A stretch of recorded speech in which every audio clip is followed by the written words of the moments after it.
salvation. He'll lead to the truth. He'll teach you to love. He'll restore your youth. When you feel alone, he'll whisper my name, and in his sweet voice your heart will remain. The Spirit will guide you through the storm and the rain. He'll lift up your heart, take away all your pain. He'll speak of the Father and the Son that I am.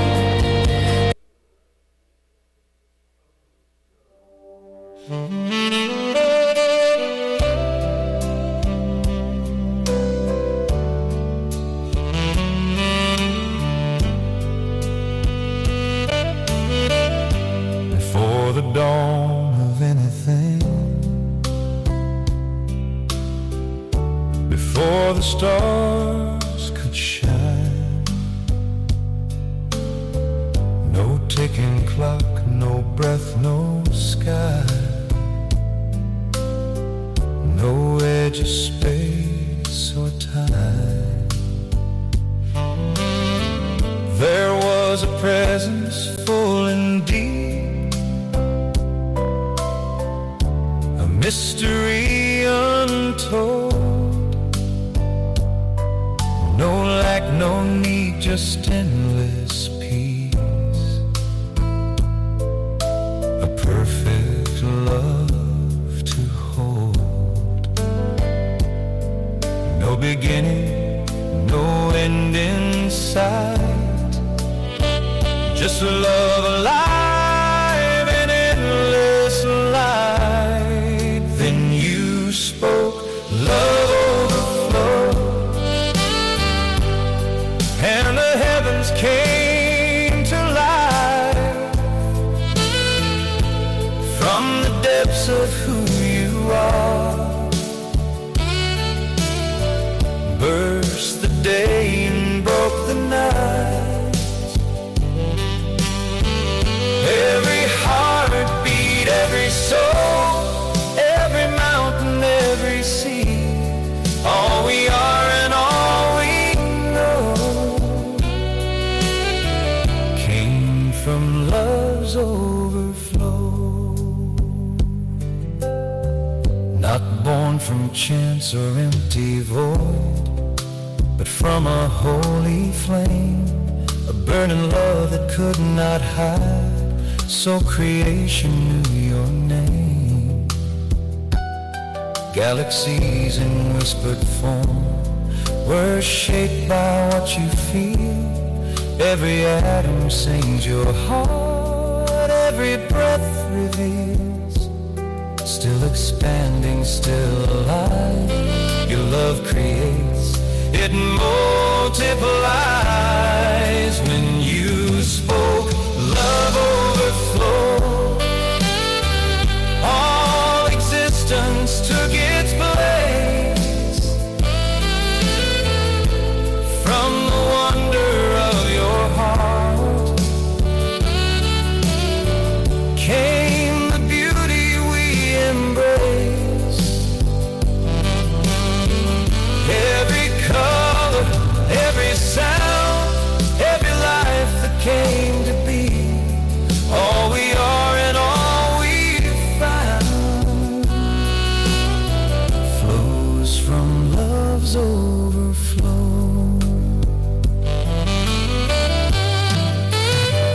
You were the place before all place, the space before all space.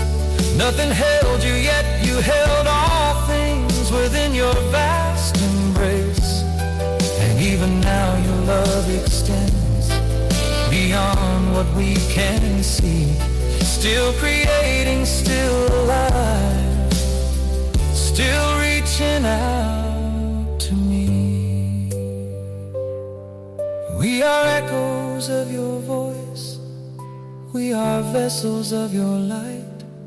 born from love that had no start, living in your endless life. Still you speak, love overflow, and our hearts awaken new.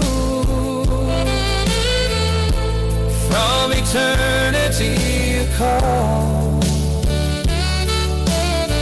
drawing everything to you. All we are and all we'll be finds its source and destiny in the love that always was and forever will be. Before it all, it was just you and love became the truth.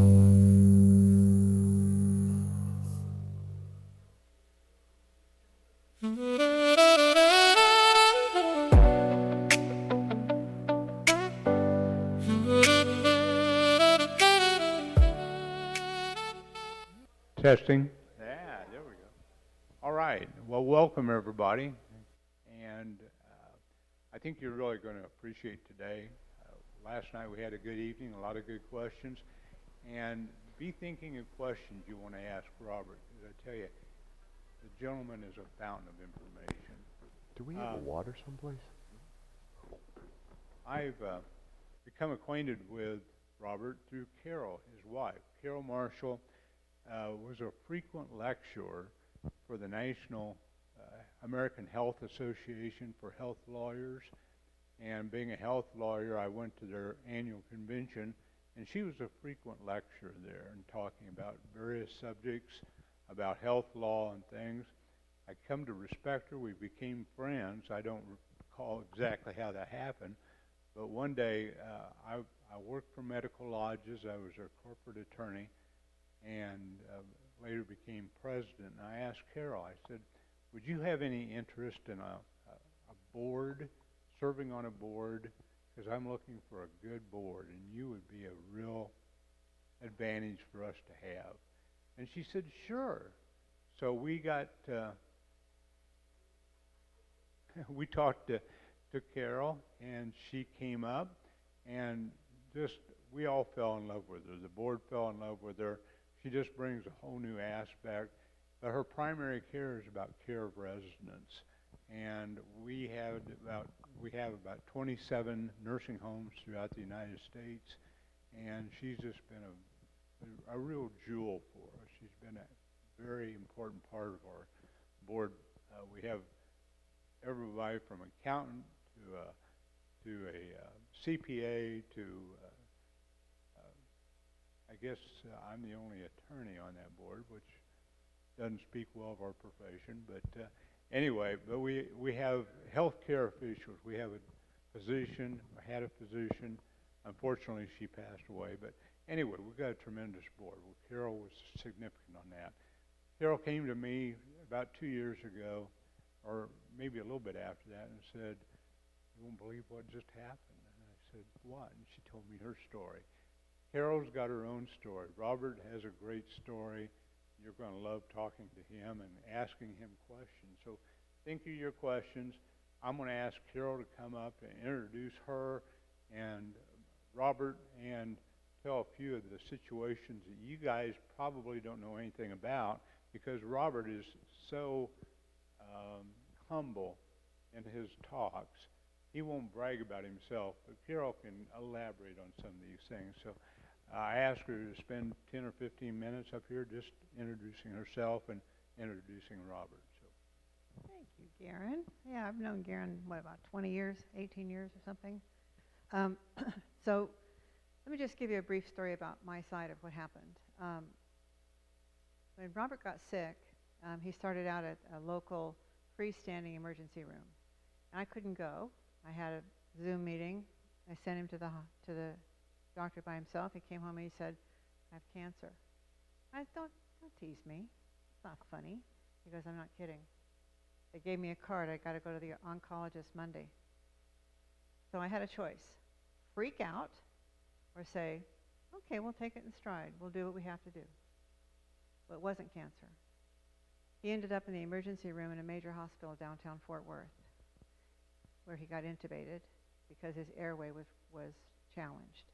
He had an abscess on his neck. So the doctor intubated him and said to me, look, I'll come up Monday. This was on a Friday. I'll come up Monday. We'll set up a care plan, a treatment plan, so we all know what we're going to do. On Sunday, a different doctor was working in the ICU, and she removed it because she thought he was doing so well. And he did great for about 30 minutes. And then that infection closed off his airway, and he turned blue, and he died. 3 rounds of CPR. They throw me out of his room. I'm sitting in the hallway, so there's a nurse's station, 2 rooms, so there's 1 nurse to 2 people. And I was at the nurse's station, and I'm sobbing uncontrollably. I didn't know I could sob that hard. Then I hear a page for the chaplain. Chaplain? You're doing CPR. What do you need a chaplain for? He couldn't have died. He was fine 30 minutes ago. And so the chaplain arrived, and she wanted to pray with me. So she prayed, and I prayed separately, and I said, Jesus, I know you love him, and I love him too. Please take care of him for me. And if you can see your way to keep him with me, I would appreciate that. So 3 rounds of CPR, 90 minutes with no oxygen. I didn't know I could be so upset. I had to take him to the operating room to put the trach in, and he'll tell you that part of the story. I never left his side. I knew that the chance of devastating life damage to his brain had happened. But I'm a speech therapist by training. I started my career out as a speech therapist. I know what that means, no oxygen to the brain. I know what happens to your body when the body doesn't have oxygen. I know what the after effects are, and I was willing to do it. I was willing to do it. So about the 2nd or 3rd day, I went up there every day. The 2nd or 3rd day, there's a manager on the floor, and his name is Mark, and he's a nurse. And he came to me and he said, we need to have a discussion. And I knew what he was going to say, that there was no hope. We have a living will. If you don't have one, my message to you is please go home, get a living will. He looked at me and I knew what he was going to say, and I said, you can stop. We have a living will. I have 14 days to make a decision.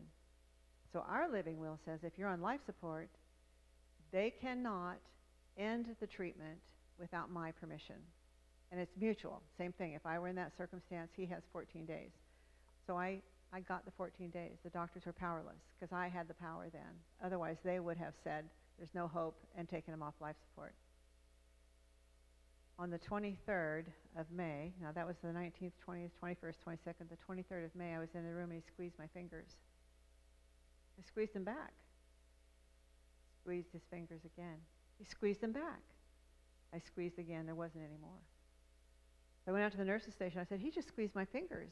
And she goes, I thought he squeezed mine too. The doctor came in. I said, he squeezed my fingers. He squeezed my fingers. He goes, that's probably a reaction of the body shutting down.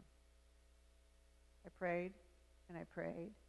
I didn't know. So when he came back, he said, did you pray for me? I said, I prayed so much. Jesus and I are on a first name basis. We're like that. So I'm going to tell you a couple things that happened to him after he started to recover. He was in ICU, and they were going to take him off the ventilator on the 21st day. He'd been on the ventilator 21 days. And they took him off the ventilator, and the respiratory therapist says, I'm staying right by his side, because typically when we take them off the ventilator, they need it back really quickly. I'm not leaving his side.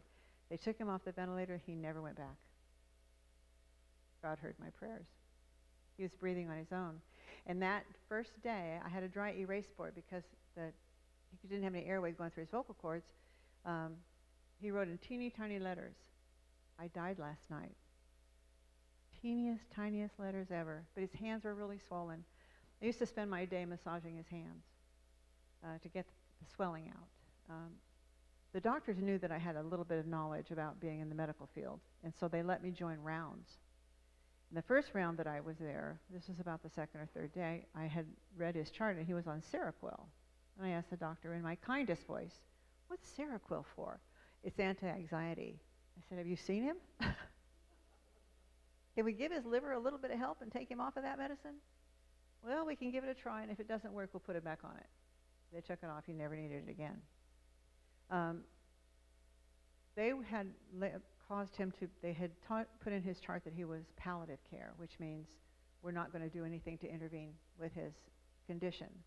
Well, I wasn't going to put up with that, and so they let me come in rounds, and I said, he's on 5 different antibiotics, and his white count is staying the same. What would happen if we gave those antibiotics a boost and lanced that infection? Now, this doctor wouldn't look me in the eye. He was terrified that he had nothing good to say. So he would stand at the computer on wheels, and he would look at the computer, and he'd say, no change, same net, no change, same labs, no change. And I asked about that. Well, yeah, we could do that. Had the ENT come up, ear, nose, and throat doctor. 3 days to get the doctor to the hospital. I'm like, really? Really? I know he's on palliative care, but come on. Well, they lanced it. I finally got my way, and it was a massive infection. 2 glands. The internal gland, they had grown over, pushed over his vocal cords, cut off his breathing, and a second gland wouldn't let it recede. So it was massive. So once that gland left, his lungs improved. It was shocking. He started getting oxygen. So let me tell you a couple things about what happened when he finally got awake. They got him out of bed for the first time into this huge chair. It took 3 people to get him out of bed. He had no muscle tone whatsoever after 21 days of being gone. He gets in the chair. Now, we live on a place that's got a long driveway, and at the first turn of that driveway, there's a ranch. It has all horses, and there's a barn. He's sitting in that chair. He goes, give me the keys. If I get this started, I know I can get home. If I get out that door, I'm going to go right down there and I'm going to be home. Babe, it's 45 minutes to our house. No, it isn't. He was convinced he was on the top of the roof of that barn. There was no convincing him otherwise. So we had some fun with that. That's called an ICU psychosis. And as soon as they leave the ICU, it goes away. And I knew that just because of the work I've done in the past. So he goes from intensive care to critical care. And the first day he gets out of bed, he could only stand. They got him standing with a walker. He stood for about the count of 5, and then he had to sit back down again. The physical therapist said, you're doing great. I'm going to put you back to bed. We're coming back tomorrow. So she puts his feet up the bed. He lays down. He goes, honey, what's that, babe? Can you pick up my other 2 legs and put them in the bed? He thought he had 4 legs. And then he finally got to eat. And he's been hungry because he had no nutrition whatsoever except the IV fluids. So he's got pudding or yogurt. I'm not sure which it was. He had the spoon. He goes, hey, what are you trying to do? He said, well, I'm trying to eat. I know I have 2 mouths, but I can't remember which one's for the food. I said, babe, the bottom mouth is for the food. The top mouth is for talking. Oh, yeah. So not all of his stay was terrible, but I want to tell you one thing that was very important. It was the way I dealt with the staff. What happened to him was negligence, pure and simple. She should not have done what she did, and he'll tell you about that. I had every right to sue them, and I would have prevailed. They probably would have sued out of the court just because they were so wrong.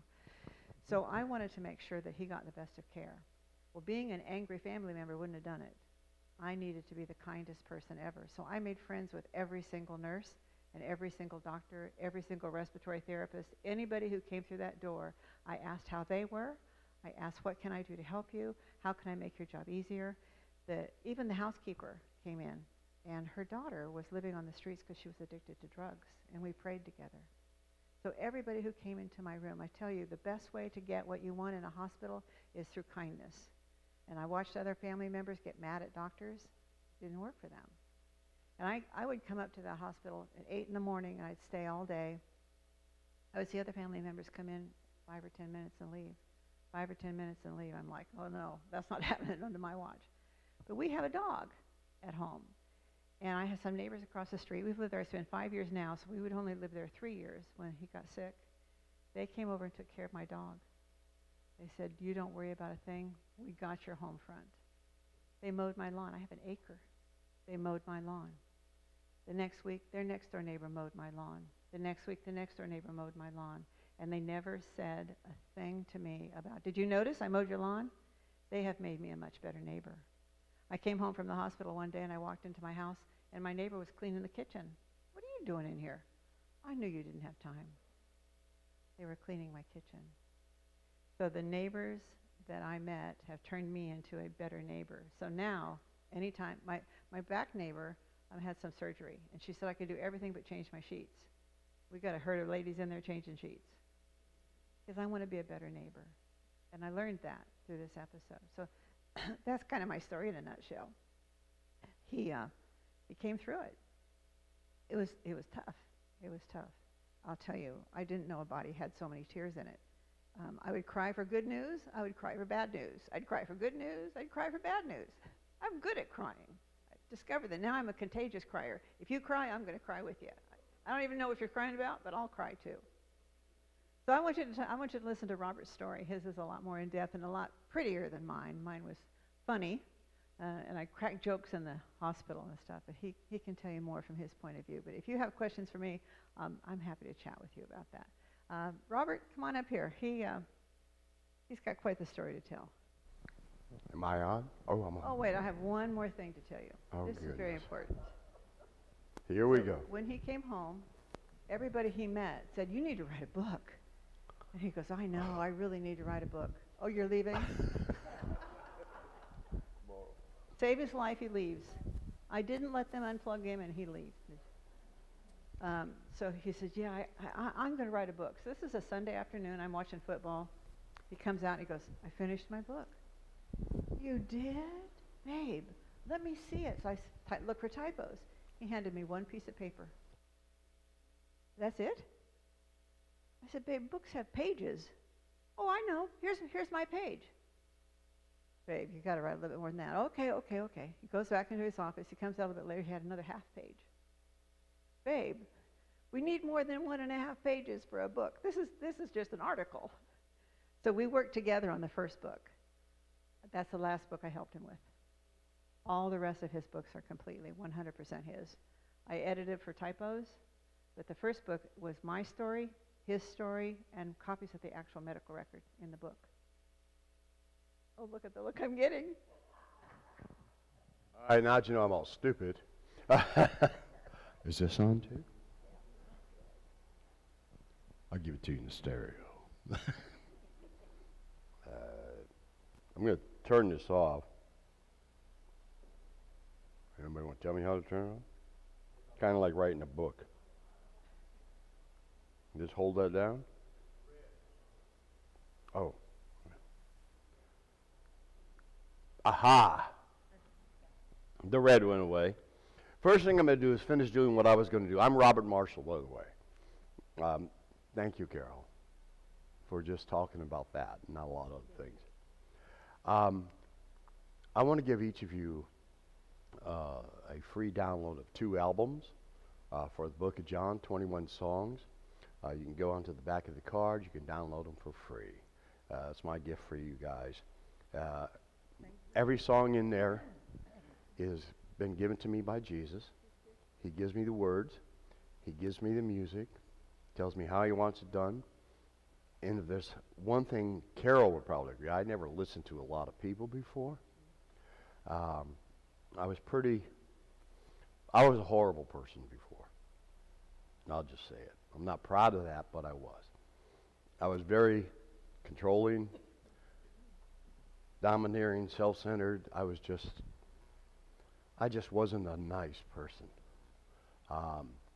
And the best thing that ever happened to me was I died. Now, you probably won't have a lot of people say that, but it truly, truly was. In case I haven't gotten them to everybody here, please get somebody. And everybody here already has them, right? Okay, good. He's got one. Okay. His music that I just gave you, along with all the other music, as he told me, it's not entertainment. It's a message from him. And each one of those songs deals with a specific chapter in the book of John. He has me doing a song for every chapter in the Bible. That's his understanding of the Bible. That's what he wants you to get out of that particular chapter. And the meaning, his understanding. Not a theological discussion. It's not a lesson in Scripture. It's what he knows is meant by all the symbolism and everything else that's in there. It's truly a message from him. It's not entertainment. Although it is pleasing to listen to sometimes. People like it. I do. I listen to it in the car now, which is kind of nice. Okay, as Carol said, on May 19th, 2024, I died. And I was dead for 3 days. But on May 17th, when she was talking about my going to the standalone emergency room in Willow Park, Texas, she was a board member, but she didn't tell you she was on the Zoom call. It was a board meeting on the Zoom call, so she was doing her work with Garen back. They kept her from going with me. But I drove to the emergency room on my own. I was a big boy. I was still arrogant and obstinate. I'm going to show you I don't need anybody. I can handle this. And I went to Willow Park on the 17th of May, and I went into the hospital. It's a little standalone. Walked in, there's nobody in there. Well, this is good, there's nobody there. I mean, nurses in there, but there wasn't anybody waiting, this is not going to take long. Okay, good. I had the mass on my neck. I was having trouble breathing, swallowing. I was curious. I want to know what's going on there. I mean, it literally came up overnight. I didn't know what it was. So I walked in, and they says, "Can we help you?" And I said, "Yes." And I said, "Okay, well, what's wrong?" And I said, got a little swelling here, a little problem. Need to see what okay, fill out these papers. So I filled out the papers, give me the insurance and everything. You know how to do. And they take me back into this little back room. I have a cough drop in my throat because my throat gets a little raspy from talking too much. So, take me into the back, put me into a little room. You know the little beds. It comes up, right? They're so comfortable. I really want to get one of those for the house when I have somebody over that doesn't want to stay. Got a bed for you here. Okay, yeah, well, I think we'll go get a hotel. Never mind. No. So, anyway, I get into bed, and they said, "Well, can we make it more comfortable?" I go, "Sure." And they go, raise it up. So I'm sitting on the bed now. Immediately, there's a little pole there, and they got all these wires coming off of it, and a little machine. You know those little things they put on to measure your heart?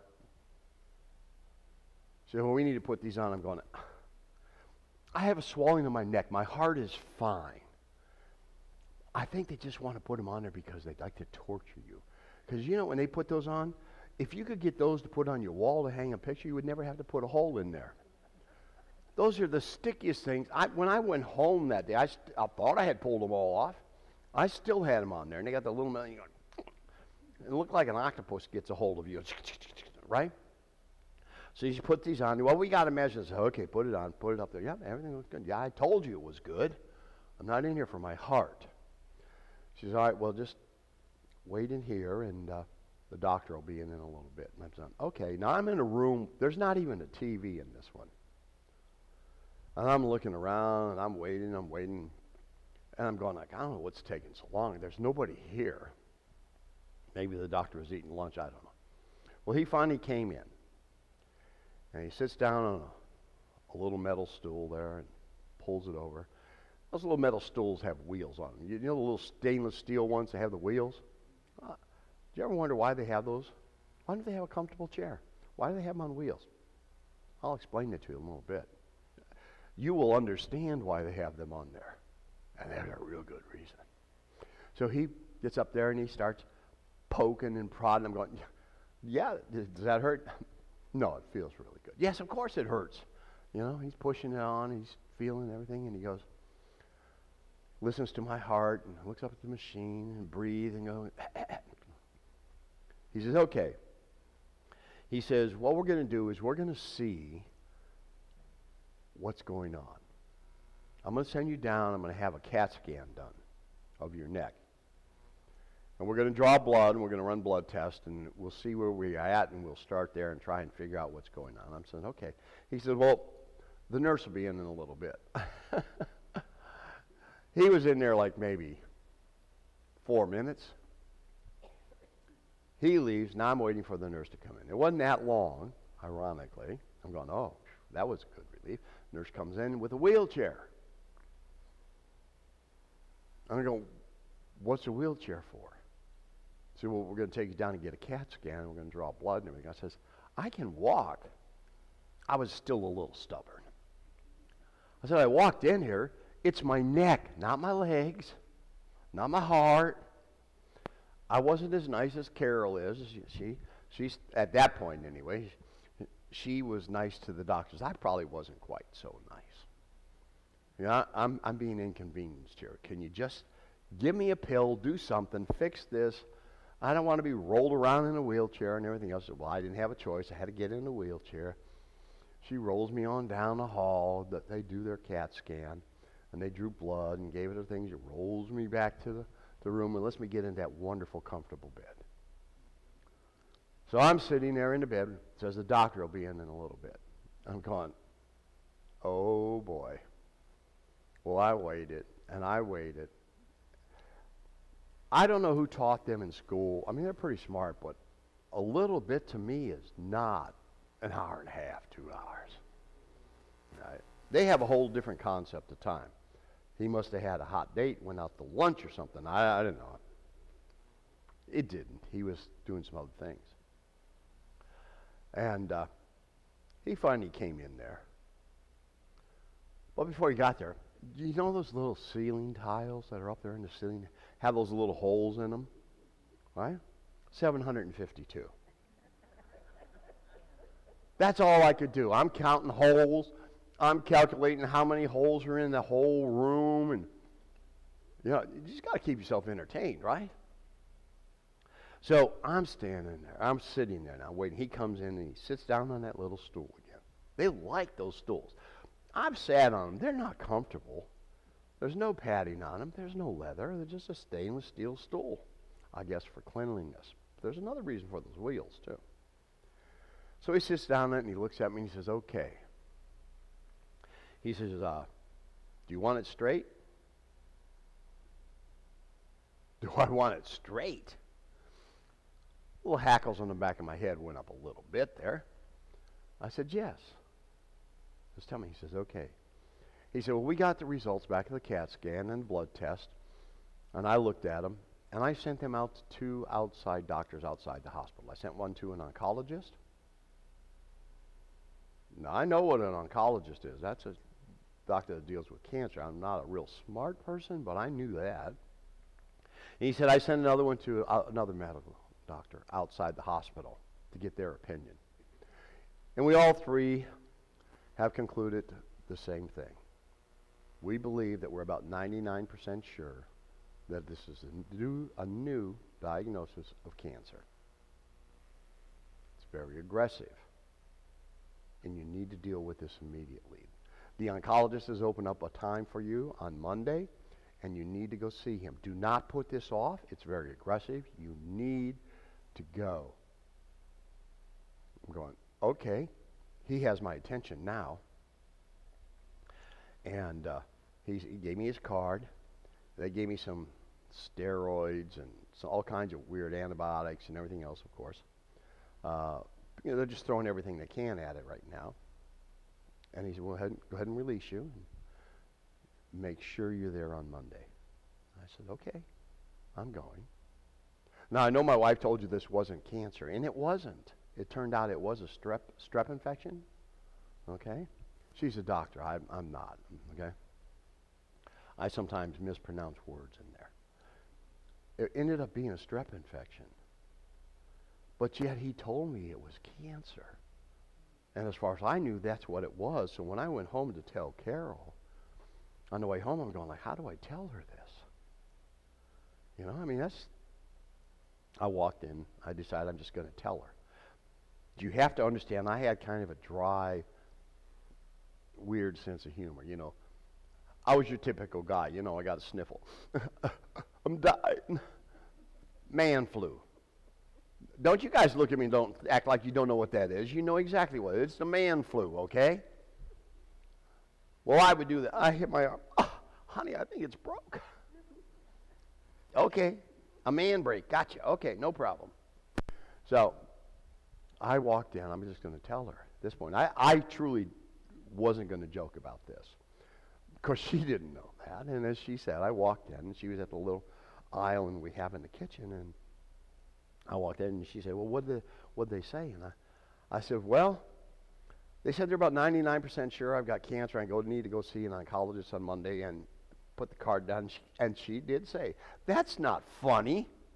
That's nothing to joke about. She didn't say it quite as nice as she just said it there, because she really thought I was joking. And if I did that joking, that would not have been funny. I agree. It tells you how horrible I was before, probably.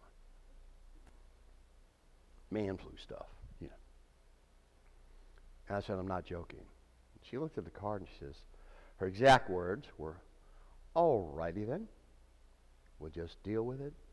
And we started making arrangements for what we're going to do on Monday. I had a large coin collection, and there was a coin show on Friday, and we went to the coin show to sell some coins. And she went with me, too. I figure she goes, oh, cancer, I better get rid of these coins. Let me get them now. We'll start liquidating stuff, okay? That wasn't the case. She was just being nice. I'm picking on, teasing you, honey. So we went to the coin show, and, of course, on the way back, we left early, and I was hungry. I wasn't eating a lot, and I had this swelling. I was having problems swallowing. We stopped at her non-favorite restaurant, and I used to like going there, but it's not. It was McDonald's. And I ordered a fish sandwich, because I've given up on hamburgers there. It's like, they used to make them good, remember? And they made them worse now and charge them about 10 times more. You probably can remember. I remember when a hamburger was 10 cents at McDonald's, right? Cheeseburger, add a nickel. Now, that's just to say hi. So, I'm get the fish sandwich. I took a bite and a Diet Coke, chewed it up. I could not swallow it. I had to spit it out. I tried to take a sip of the Coke, the Diet Coke. I couldn't swallow it. And Carol's starting to figure there's something seriously wrong here. We went on home, and we were at the house, and I was having a hard time breathing. She has these little oxymeters on, what is it? Pulse oximeter. Whatever that little thing goes, measures your oxygen, okay? And she took that. Well, if your oxygen gets below 90, you're supposed to get to the emergency room right away. Well, mine was below that. I was having trouble swallowing. I couldn't swallow water, couldn't breathe anything. And Carol said, being protective, we're going to the emergency room, and we're going to the major hospital. We're not going to a standalone in Willow Park. We're going downtown. We're going to a major hospital. We're going to find out what's going on here. Remember my man flu syndrome of I'm tough, I can do anything, but I'm going to complain I'm going to die? I wouldn't let her drive anywhere. I'm the man. I'm in charge. I'll drive? No. I couldn't breathe. I was having trouble focusing. I didn't know whether I was going to fall or pass out. And I actually admitted, sweetie, you're going to have to drive. Then she really knew something was wrong. The man's either lost his mind or he really is sick. One of the two. Of course, she drove on the way to the hospital. I told her, drop me off at the emergency room entrance. Park the car. I'll meet you inside. She says, okay. 6:30 on a Friday night in the major metropolitan hospital, downtown Fort Worth. She drops me off. I walk up to the door and they open. I take 2 steps in, and there's 14 people standing in line to check in at the window. And the room is filled, sitting down. And I'm getting in, I'm going, oh boy. It took me a couple hours at that other place, and there was nobody there. I'm going to be here for a long time getting into this, and of course, Carol won't have a problem finding me because I'm standing right by the door. That's what I'm going through my mind. And I'm standing there, and I'm wobbling, and it's like weebles wobble, but they don't fall down. I wasn't sure. The nurse behind the glass partition, and they have glass doors over here they have to open. You can't just walk into the back. And she must have sensed something was wrong, because she sat there and she kind of leaned over to the right and looked at me and says, "Are you okay?" And I says, "Not really." I says, and it was all I could do to get it out because I'm not getting a lot of air. I was having trouble breathing. I can't focus. I honestly don't even know if I'm going to fall over.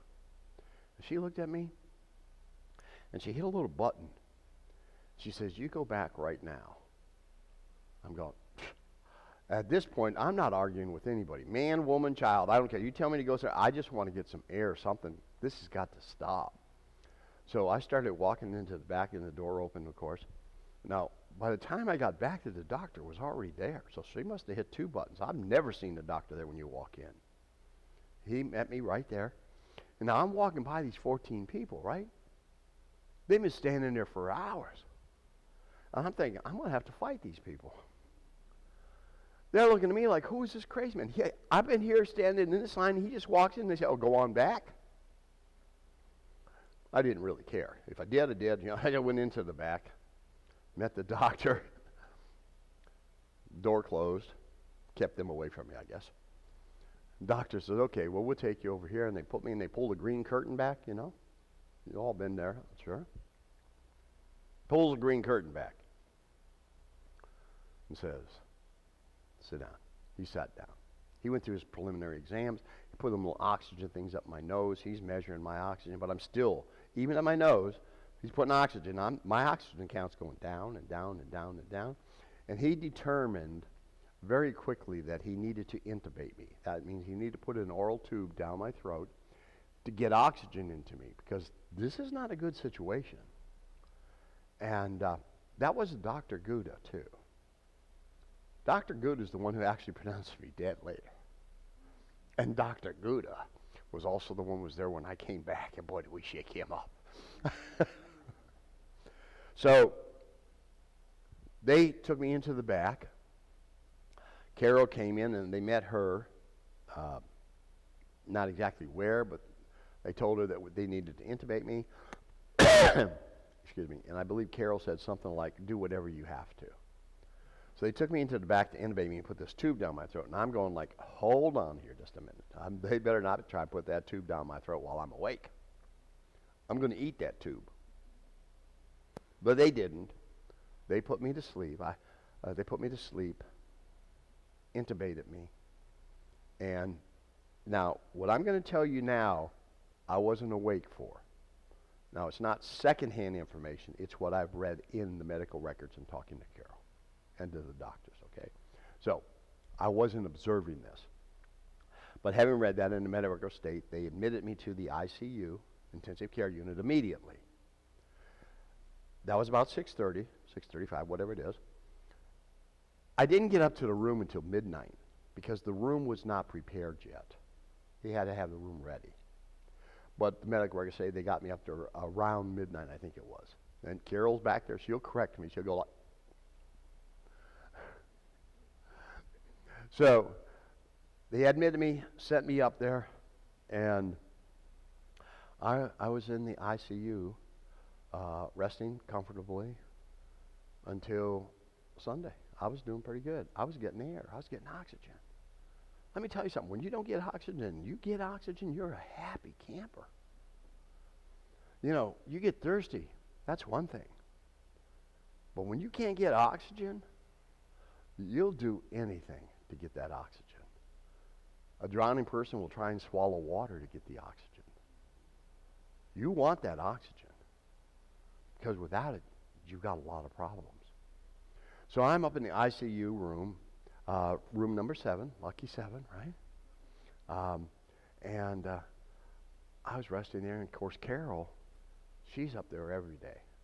She was going to make sure that whatever she could do, she's going to do. She really, truly was fabulous. So I'm not saying that because you hear her, because she isn't always there with me when I talk, but I say the same thing anyway. She really, truly is.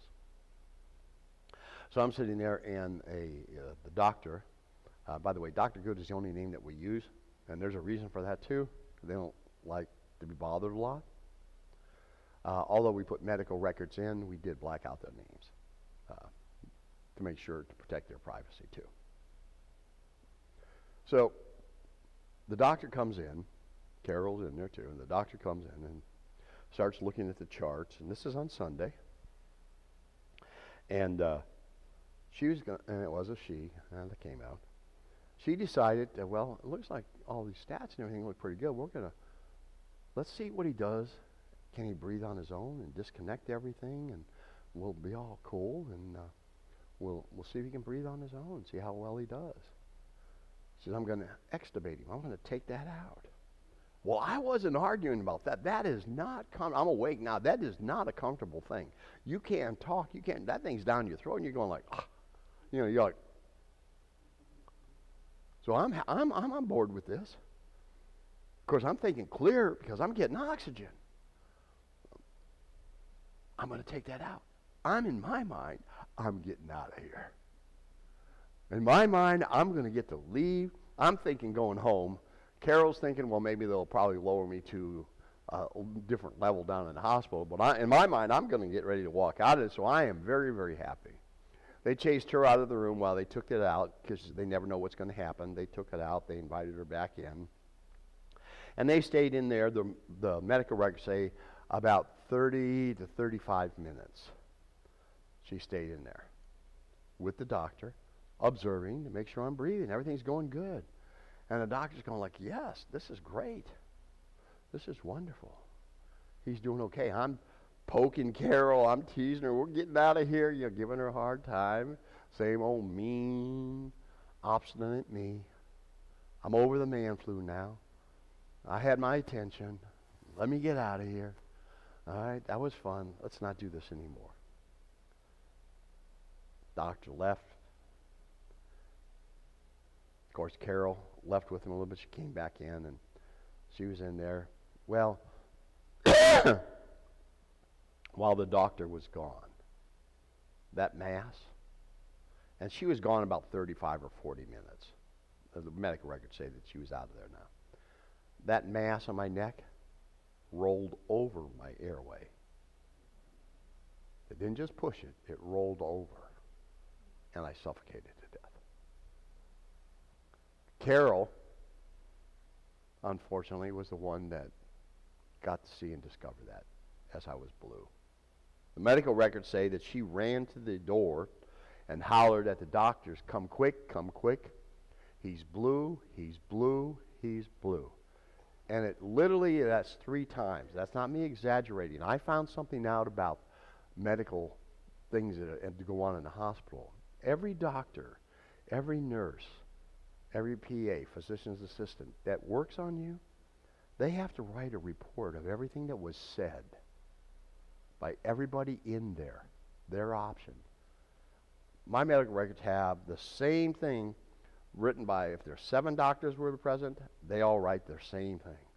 What happened, what took place in there. And I guess it's to make sure they cover each other for malpractice or whatever it is. They document it well, including what you say. They wrote down what she said. Come quick, he's blue, he's blue, he's blue. And they literally put it in there how many times that she said that. I didn't know they did that. Well, the doctor report came to the emergency. She said, I reported stat to the IC room number 7. I'm going to give you a stat. She just reported. She got in there quick. She discovered, yes, he's blue. And yes, I flatlined. No oxygen, no heartbeat. And she went, oh boy. And she knew she messed up. See, when she pulled that tube out, she should have said, we need to do an x-ray, an MRI, a CAT scan, something to see what would have happened to that mass when they took the tube out, but she did not. And as a result, cause and effect for everything. Her pulling that out without knowing what it was going to do was the cause of my death. I didn't die from throat cancer or a strep. I suffocated to death because she took that out without knowing. And they knew it. And they got worried. Number one thing they did was remove that doctor immediately from the hospital. At least off of my case. I never saw her again in the hospital at all. Now, she may have been someplace else, but she wasn't there. They're going to protect themselves. And of course, when Carol talked to them about anything, and when Carol told them after 50, well, let's go back a little bit. So, doctors in there, the nurse hit the code blue button. When they hit the code blue button, everybody in the world comes out of town. And they bring a crash cart. And that has everything you need to try and help this person recover with all their little medicines and shots and, tubes or whatever they need. It's all on that crash cart that's prepared. Fix whatever they can. They hit code blue. They chase Carol out of the room. She's out there, sitting there, out by the nurse's station in a chair. Of course, I'm dead. I'm telling you now, some of this went on while I was gone, and it's from medical records. Some of it I saw. Because when I died, I was hovering above the ICU room for a short period of time, watching everything going on in that ICU. I watched the nurses and the doctors, the nurse crawling under, getting tubes. I watched the man that was doing compressions on my chest. I saw him later, scared him too. He was a big man. I called him Ollie. I know it's not his first name, honey. Okay? It was Bala. But I called him Ollie because he kept putting compressions on me. He's a very large male nurse. And at that time, I weighed about 290 pounds. So it took somebody big to get into my chest. And he was breaking ribs doing it. They weren't concerned about that. They were concerned about getting that heart going. He did compressions, breaking ribs. Looked like Ali and Fraser in Manila. Let's get this one. For 15 minutes before they could get a beat. Of course, they're doing a lot of other work. And the thing on that is that the entire time I had zero oxygen. Because while he was trying to get that heart going, they were trying to get that oral intubation tube back down my throat. And it kept hitting, stopping, hitting, stopping. They couldn't get it in there. That mass rolled over. So every time they tried to put that in, it would hit that. And of course, that's putting pressure on my vocal cords and everything else down in there. And they kept nicking things, couldn't get anything in there, and they didn't, well, we can't get it that way, we're going to have to do a tracheotomy. In the meantime, this guy's still doing compressions. They got a surgeon with a scalpel who's going to cut my throat. Cut my throat, that's true. 1 second. I have to take a little drink of water. I didn't like that cap anyway.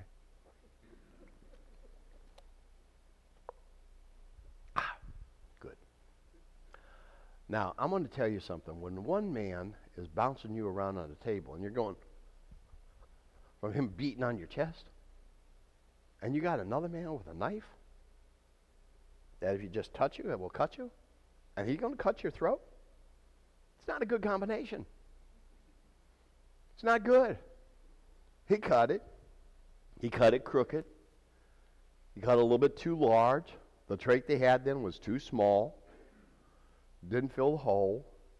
They were just messing up stuff. But nothing against him. They were doing what they could in a very stressful situation, in a very emergency situation because they still haven't gotten oxygen into me, and they were trying to get my heart going. Now later I asked them, why didn't you just use those zapper machines? You go, did it? He said, we couldn't. You have to have some type of arrhythmia, something that we can get back in line. You had no heartbeat. We had to try and get a heartbeat that we could do that to. They never did use those paddles on me because it never got there. So they're doing all this crazy stuff and everything else, and I'm watching all this go on at this point. I'm hovering, watching, and I remembered every doctor, every nurse, every word that they said in there. Later on, we ran into the ICU nurse that was there. Her name was Grace. You don't need her last name. We ran into her at a church I was talking, she was a member of. And after I spoke, I was up here and people were gathered around, we was talking, and she came and she stood right there. And I looked at her and I said, Grace. And she went like, how do you know who I am? I said, you were the nurse. You were crawling under the table. Remember with the tubes? And you were going. And she goes, what? Long story on that. But we got to talk to her, and they had kept journals, and we got to see those afterwards. They used to refer to me as the potato in room number 7. Oh, it was better than just the vegetable. I mean, I don't like vegetables that much, so I like potatoes. Well, at least you didn't call me a Brussels sprout. You know, I mean that's good. So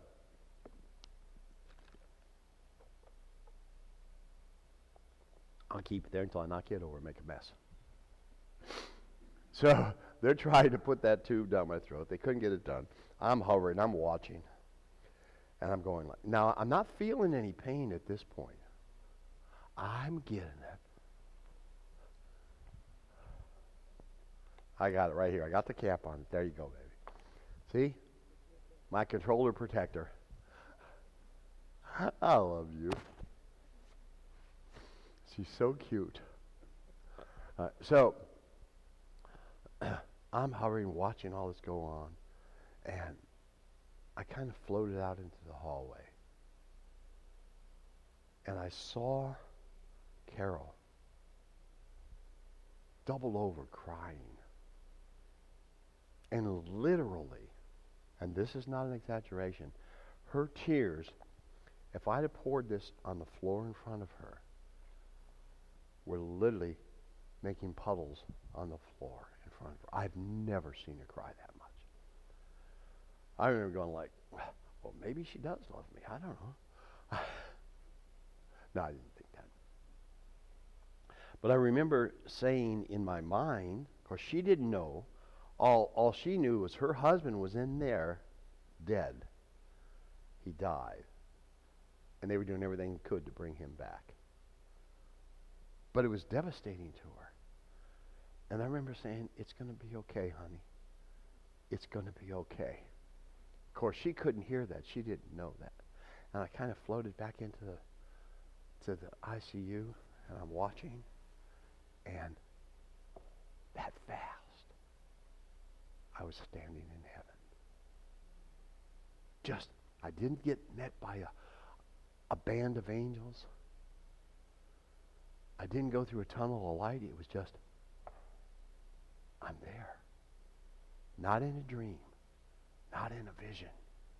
I was physically standing in heaven. And you talk about sensory overload. Oh.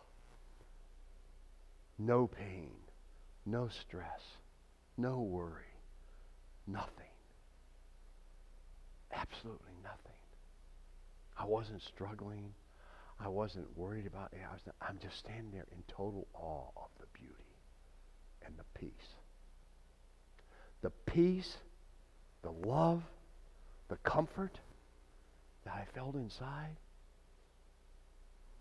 nothing could even describe it. It's not like if your husband tells you he loves you, or you get a hug.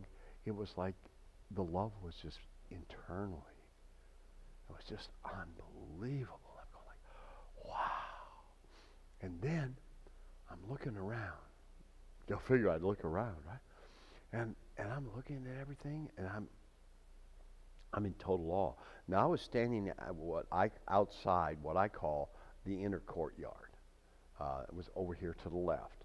Now, you've all seen Manses has mazes of shrubbery that goes like this, and you know how beautiful, and benches and everything else.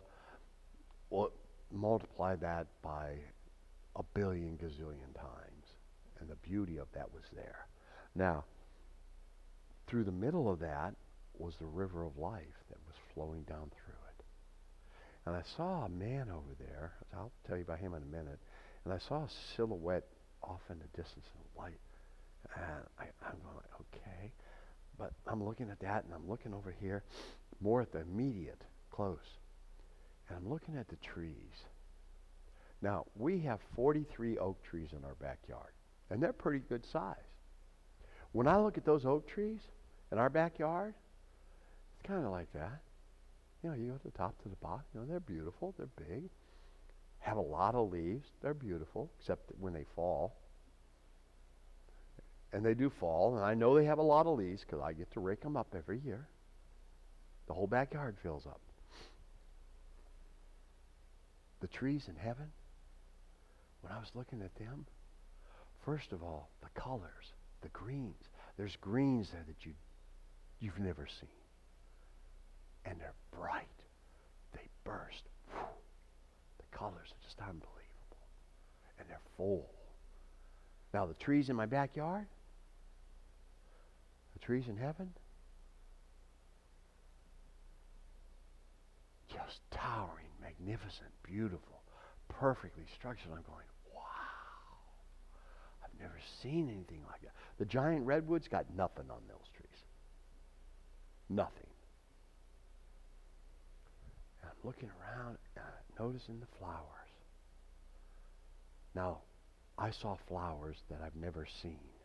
Now, that doesn't mean that those flowers are not on earth. There's a lot of things on earth that I've not seen. But those ones, and there were some that I do recognize. Now, they all may be here, but I do know this. The colors, there's colors in there that we don't even have. We've never seen. We don't even have a name for them. Now, we still have colors there that we see here, but it's a whole different perspective. I mean, the colors just, you can't even describe the colors because there's no word for it. But they're like a metallic, phosphorus, 3D. The colors are alive. They're not just flat on the plant. They're alive. The colors flow outward. Have you ever seen a cloud where you see in this and it looks like the sunshine's coming through and it filters down? Well, that's what, only reverse it. That's what the colors are like coming up off of that plant. It just dissipates into there's no divining point. There's no division of, there's the color, there it's not. They just filter on up into the air. And bright, metallic, just unbelievably beautiful. And I'm standing there going like, now I know I'm in heaven, but it was still hard to comprehend. The beauty, the magnificent that we've been told and we've learned and we understand and we try to envision doesn't even compare. You can't. That's the hardest thing for me to convey to people is how beautiful it is. So now I'm standing there in total awe, looking at everything. And then I notice this beautiful, methodic, beautiful music. Now that music is just kind of like white noise. It's in the background. It's not dominant. Like if I played a song, it would, you play it up loud and kind of interferes with the, you're talking maybe and that type. And you know the type I'm talking about now. But the best way I can describe white noise is if you're in a room and you have a fan going overhead, maybe above your bed or something, it's there, it makes a noise. But it doesn't bother you. It's just there. You can stop and you go like, oh yeah, I can hear that. You might, I don't know what your hearing is, but if we were quiet, you could hear a little hum of the lights in the background here. That's white noise. Well, when I started hearing this, it's like, wow, and it's the most beautiful music you'll ever hear. Ever. Never heard anything like it on earth. Never. It's majestic. It's beautiful. And what it is praising Jesus continuously. I know we say, we all heard praising Jesus all day long.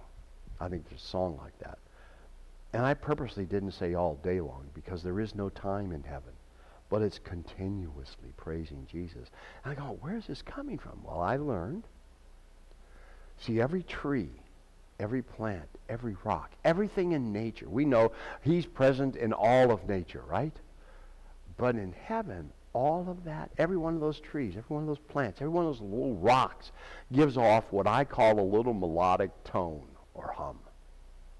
And when they combine, that's what makes up that music. And it's literally praising Jesus continuously. Continuously. And I'm like, wow. And when you get there and you hear it, you will know what I'm talking about. It's the most beautiful. There isn't a song, a music, nothing that we can do here that is that beautiful. It's just unbelievable. And I'm going like, wow. Now this is all going on at the same time. I have to tell it in a sequence here because I can't just go, blah, and you understand it. If you get in my head, you would. But I haven't figured out how to do that yet. And then I'm standing there and I'm breathing. I'm going, now remember, I suffocated to death, so I'm cognizant now of the air that I'm breathing. I'm going, I'm not suffocating, I'm breathing. And then I realized that the air has the most beautiful fragrance you have ever smelled. I know we all smell fresh grass. We think, oh, I like the fresh smell of grass, right? Or some people that have a farm, you like the smell of straw and the horses and the farm. And then we have colognes. But this isn't like that. It's not like your Grandma Tilly's cologne, vanilla, or your Uncle Bob's Old Spice perfume or musk. It's not any of those. It's not sweet. It's not acidic. It is just the most, it's a smell you have never smelled. Like the colors, you'll never smell anything like it until you get to heaven. But it is incredible. And I'm breathing this thing on. And then I realized something else too. That smell is coming from all the trees, all the plants, all of nature. They also, like to give off a little melodic tone, they also give off a little tiny scent, all individual. Now, you can walk over and you can zero in on one specific plant and appreciate the smell. But in the generalization of the air, all of those smells from everything in nature, their own individual ones, all combine just like their tones. Only this is the smell, the freshness that you are smelling in the air. And now, in addition to that, I'm realizing it's light. But there's no sun up there. Where's this light coming from? First of all, there's no night. There's only day. You don't have night. But where's the light coming from? We have a sun here. It's called Sol, right? You know, it's like the one guy says, well, that's okay. I can go to the sun. I'll get it. He says, yeah, I get to the sun. Yeah. So, well, you fool. If you get to the sun, you get it within 99 million miles, you're going to burn up. You know, I mean, you know, oh yeah, maybe we shouldn't go. It's an old joke. Never mind. So there is no sun. So where's the light coming from? Well, I know we've all heard that Jesus is the light. That's literal. You see, it's his light that he permeates and fills all of heaven with and everything in it. and it surrounds everything and everybody. And it permeates you. But it's more than that. It gets internally. The plants, when they emit their smells, something else that happens too. And the music, something else happens too. You see, his light permeates everything there. And in his light, it contains his love, his peace, his comfort is contained within that light. And that was the feeling that when I'm standing there of total peace, love, comfort, that permeated me was coming from the inside. It was his love that was contained within that light that I was bathed in. And so is everything else. Every plant, every tree. And when the flowers and the trees give off their scent, that scent contains particles of his love and his peace that are in those scents. And as you breathe it in, it goes into you internally. As you breathe that air. And it fills you inside, outside, totally engulfs you everywhere. And that's where that feeling is from. And it's constant. It's not like a giddy feeling. It's just like, have you ever had a moment in time when you just go like, oh, I just feel so good. That's what it's like. Only magnified more, and you know it's love, and it's his love. It's the most incredible feeling, smell that you'll ever experience. Ever. And actually, literally, it will be forever, because you enter life everlasting, so it'll be forever lasting. You will feel that when you get to heaven. But that's Jesus. That's what heaven is. You see, heaven, as God is love, always was love, and his love, the invisible, contained the Father, the Son, the Holy Spirit in a perfect relationship with each other within. And he was the perfect love. That's where everything came from. So when you get to heaven, you're going to get to experience what that true, perfect relationship is with God. We need to try and start experiencing it here and fully embrace that relationship. So it tells you even in the Bible that we're to have a relationship with him. Not just a surface knowledge of Scripture. Not just a surface knowledge of him. Satan knows who he is. We need that relationship of fully embracing and accepting him so that he can abide in you and you abide in him. That relationship is permanent when you get to heaven. It's permanent now if you have it, but we don't fully embrace it. But you will when you get to heaven.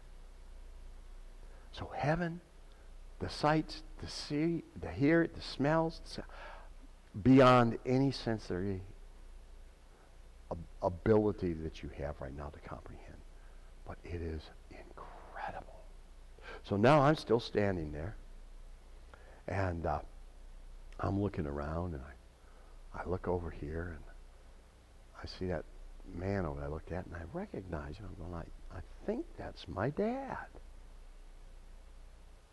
Now I said I think because you got to understand, my dad died when he was 92 years old. He died in 2011, and he died of throat cancer. Now, remember, this wasn't cancer. This was a strep infection. Well, I'm going to go backwards just a minute so I don't forget to tell you this. Well, why did they diagnose it as cancer? They had the blood test. Blood test showed cancer. And so they figured this massive growth came up. They associated the two together. This is cancer, hence you got cancer. Cancer is pretty easy to detect. They detected it in your blood. They did the blood test, but this wasn't the cancer. So what was the deal with the cancer? Well, it found out that the cancer was I had liver cancer. Had I not died, they said I'd have been dead within 4 months anyway. But remember something, and you'll know this in a minute. When he sent me back, he gave me a new brain, new heart, new liver, new kidney, everything new, and I have no cancer. I truly had the best physician ever. So, let's get back to where we're at. So I'm standing there, and I'm looking in the courtyard. I said, I'm going to go over there, and I'm going to see if that's my dad. So I walk over, and I approach him. Now, you got to understand something. My dad and I had this little funny thing that he always used to do, that only my dad would do it. Being in the military and a few wars and getting in crazy positions and stuff like that, I've been shot, blown up, plane shot down, whatever. I get in circumstances throughout my life, and of course my dad would come to visit me, and he'd come into the hospital, and the first thing he would say, well, son, you really did it now, didn't you? And I go, Dad, I didn't do anything. I got shot. I got blown up. Whatever it was. He goes, I know. But it was his way of lightening up the mood in a very stressful situation. But it was only he and I. And then we'd laugh, and we'd talk. But he would break the ice and make it less stressful. Don't walk in. Well, are you going to die? Yeah. Put a little reverse man flu on you? Yeah. No. He did that to lighten the mood. Well, I walked up to my dad, and of course now I'm still trying to comprehend everything. I hadn't been to heaven before. I thought I was when I married Carol, but not literally. I wasn't in heaven. So this is all new, and I'm going like, wow. And I remember my dad when he died in '92 with throat cancer. Cancer's horrible. It ate him up. I mean, he weighed maybe 85 pounds. Don't need to go there, but that's how I remember. And I'm looking at him, and I'm going, he looked to be about 35, 38 years old in perfect health. My dad of my youth, right? And I walk up to him, and of course, being intelligent, not questioning anything, I walk up and I go, Dad? Like, is that really you? And of course my dad says, yes, son. Well, you really did it now, didn't you? Now Jesus let him say that to me, so I would know that it was my dad for sure. And that was actually part of my lessons. When I get later on into what he taught me, it'll come clear why he let me talk to my dad. And my dad was the only one I got to interact with right then. And when I finished interacting with him, he erased that from his memory, so he didn't have any recall of it as well. And there's a very good reason. I'll explain that. And he goes, well, you really did it now, didn't you, son? And I said, Dad, I just died. He says, I know. But he still broke the ice. That was still my dad. And he's the only one who would know. Well, Jesus would have known it too. But other than Jesus, my dad was the only one that ever did that. And I'm going like, wow. We talked and everything, and stuff that's going on and everything. And I saw my mom off in the distance, but I never approached her, never got to talk to her. And she also likewise was younger. Still had a beautiful smile. I could see the smile. It's like, wow. So I talked with my dad, and I kept looking over at that silhouette of that man. And I'm going, who's that? And he says, who do you think it is? Intelligent me. Jesus? He looks at me and goes, yes, son. All right. He's still going to teach me, even though I'm in heaven now. He's still going to be dad. Yes, it is. Why are you acting so silly? Asking questions. I know. Of course, I'm real intelligent, says, well, how do I get to talk to him? He looks at me and goes, well, son, he said, here's what you do. You go over there, and as you approach him, you start out with your right knee on the ground, and then your left knee on the ground. And if there's a conversation to be had, he'll start it. Not to quote Carol, but all righty then. Dad, I love you, but I want to go meet Jesus. I'm going to go over there. I'm going to approach him. I take one step, 2 steps. Them cotton-picking doctors in Carol been 15 minutes on earth, but a gazillion years on heaven, because there's no time in heaven. They got my heart started. Not for long, thank goodness. It was only about 20 or 30 seconds. But it was long enough to jerk me back into there. I came back to my body. I left perfect, absolute peace and love.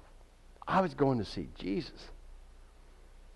And now I'm back in this body in total chaos and pain and insanity going down there. They're still trying to cut me and put trachs in, and they broke my ribs. And, you know, I felt like I was in a fight with Muhammad Ali. I mean, they were beating the snot out of me. And I'm going, oh, you got to be kidding me. Well, during that short period that I was back, of course, they got my heart going. Carol, she's still out there crying. Carol cries a lot. If I could, I should probably just keep a sponge underneath her, squeeze it out in a bottle and say tears. Happy tears, sad tears, I don't know. Maybe I could sell it. You don't have to cry then. Here, sell it to actors, I don't know.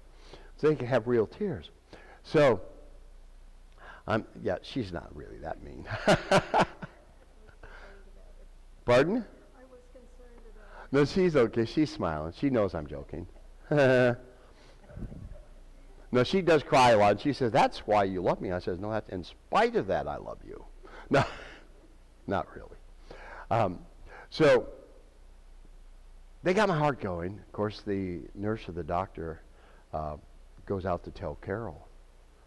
And, you know, on the way out there, to tell her that they got my heart going again. It was just in a short period. Give her good news, right? I mean, she was hoping for something. I think she was. Been 15 minutes, you know, maybe. No, she did. So, on the way out there, out of the ICU, come the doctors saying, we're losing him, he's gone.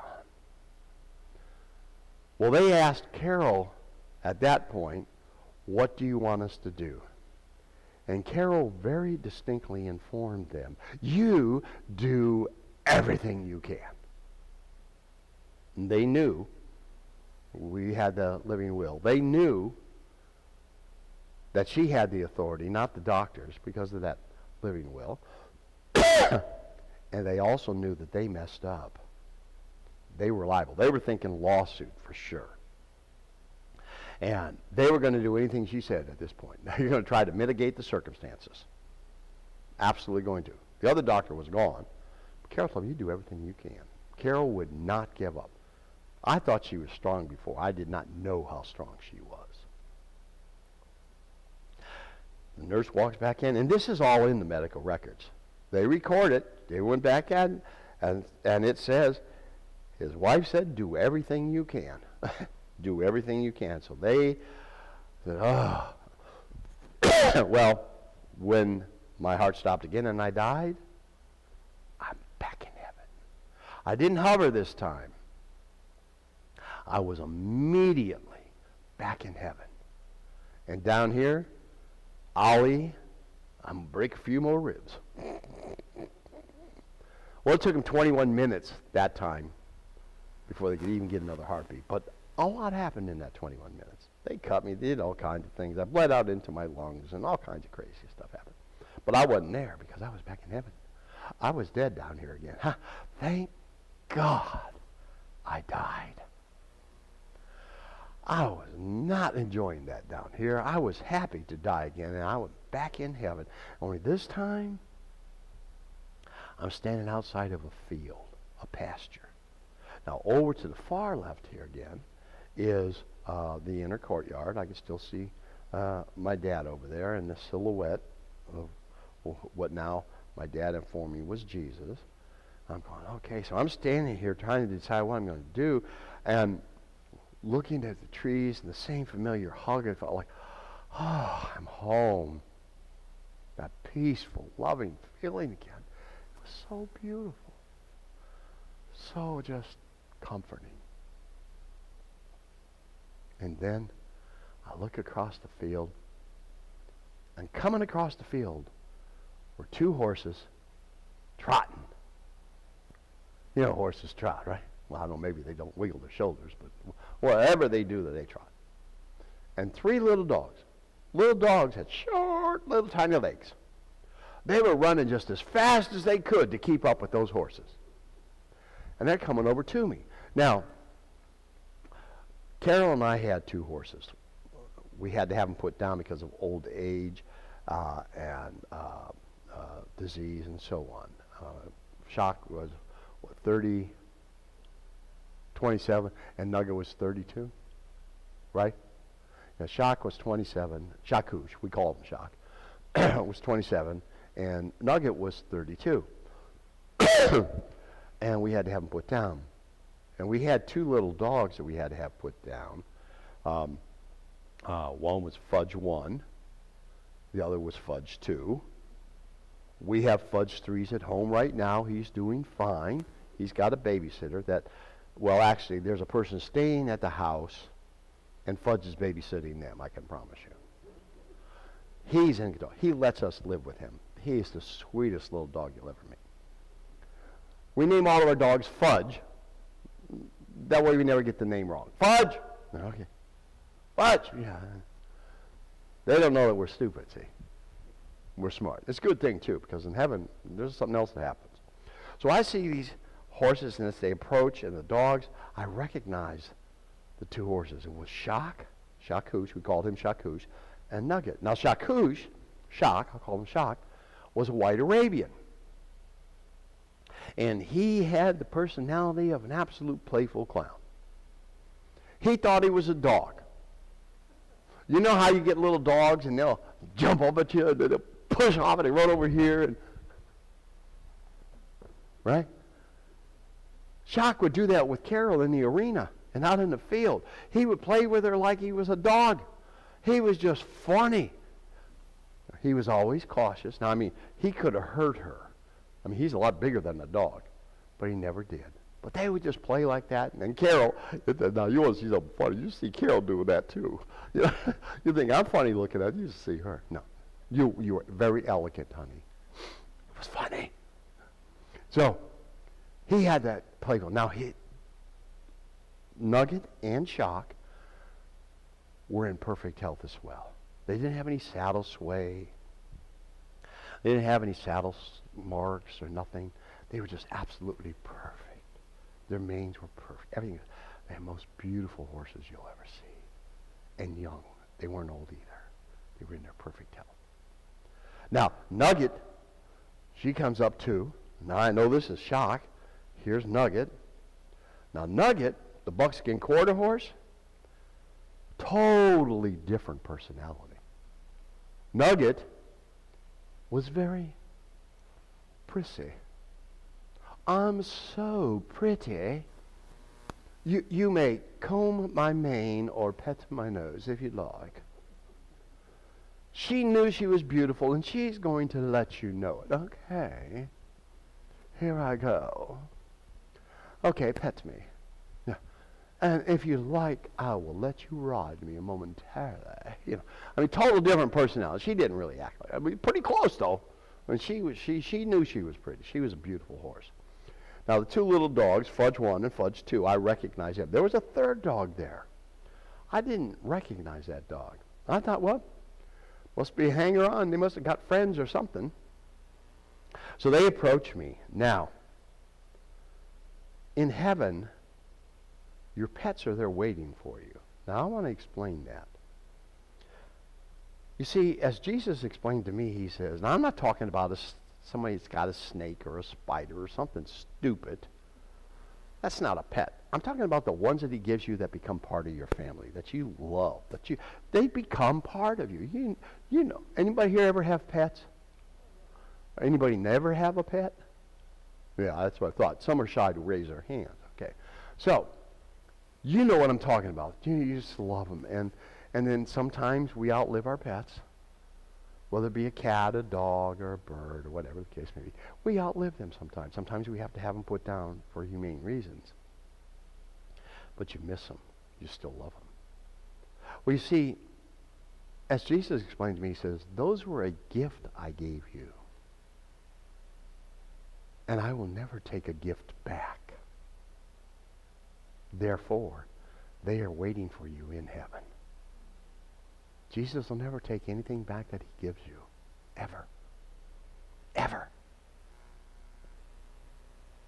Because he means what he says. He means when he says he loves you, and he gives you something out of love. You're not going to have it taken away. Circumstances could happen. Through here, people die and so on, but he won't take it away. He'll make sure you're back together. Now, there's something else in heaven with your pets. Did you ever wonder what your dog or your cat or your bird is thinking? Well, in heaven, you'll know. See, there in heaven, Jesus has made a way that you can actually communicate with your pets. Full conversation. You know what they're thinking. They know what you're thinking. Now, I do not mean like, hi, I'm Mr. Ed, the talking horse. It's not like that. But you actually can communicate with them. And it was the coolest and the strangest thing I've ever seen. And I'm really cautious about talking about this in a restaurant, because if I'm in a restaurant talking to somebody at a table and the people over next door, you know, they kind of eavesdrop. I said, yeah, I was talking to my horses in heaven, and they were answering me, and they're going to be going like, hey, Edith, let's go. Because they're coming to get this guy soon, or he's going to go nuts. I don't know what it is, okay? So I have to be cautious about that a little bit. But I'm having a full conversation with them, and it was so cool. Nugget 1 and Nugget 2, and they were grateful that we treated them humanely and ended their suffering. And they're happy there. Oh. And they know Jesus too, and Jesus knows them. And I'm looking at the dogs, and I'm looking at this other little dog, and I'm going, I don't know who that little monster is. It's cute. Very quiet, though. It didn't have much to say. Sounds strange. That dog didn't have much to say, right? Do you ever look at your dogs now, and they're looking at you, and you swear they know what you're thinking? Maybe they do. Because they learn to listen to you. You just don't speak Dogonese right now. But they sure know what English means. They associate a lot. They know more than you think. You might want to think about how you treat them sometimes. Yell at them. Just changing your tone. You love them. See, your dogs will take on the personality of you, and the way you treat them, that's exactly how they'll love you back. You could take the same dog, put him in a mean environment, and he'll be a fighting dog. He'll bite you in a minute. Put him in your house, and he will adapt to you, because that's what you're teaching him. And he will become loving. So I'm looking at them, and by the way, that third little dog, I didn't know who it was. When I came back, I was telling Carol about that little dog, describing it. And, of course, I was telling her about a lot of things, the shocks there, nuggets there. And, of course, you know what Carol did. Wah! She starts crying. Little dogs, wah! She starts crying. She cries a lot. I'm telling you, I'm gonna bottle those tears. So I'm talking to her, and I'm explaining this little dog. And she says, wait a minute. Now, we're going to give our age here. There used to be a time when you took pictures and you had to keep them in an album. A little album about this big, about that thick, pictures in there, you know. Now you say, well, let me get you my phone. You see that? Yeah. See that? Yeah. Well, she went in, she got a picture, and she says, is this the dog? And I said, yeah, that's the dog. That's the one that was there. She says, that little dog's name is Annie. Carol had Annie before I even knew Carol. And I've known Carol over 31 years. She had to have Annie put down. I knew nothing about Annie. But yet Annie is there waiting for her too. Annie's part of the family. I didn't even know it. That's who it is. So I'm talking with my horses and my dogs, and Annie's watching. And I'm looking. And I'm looking.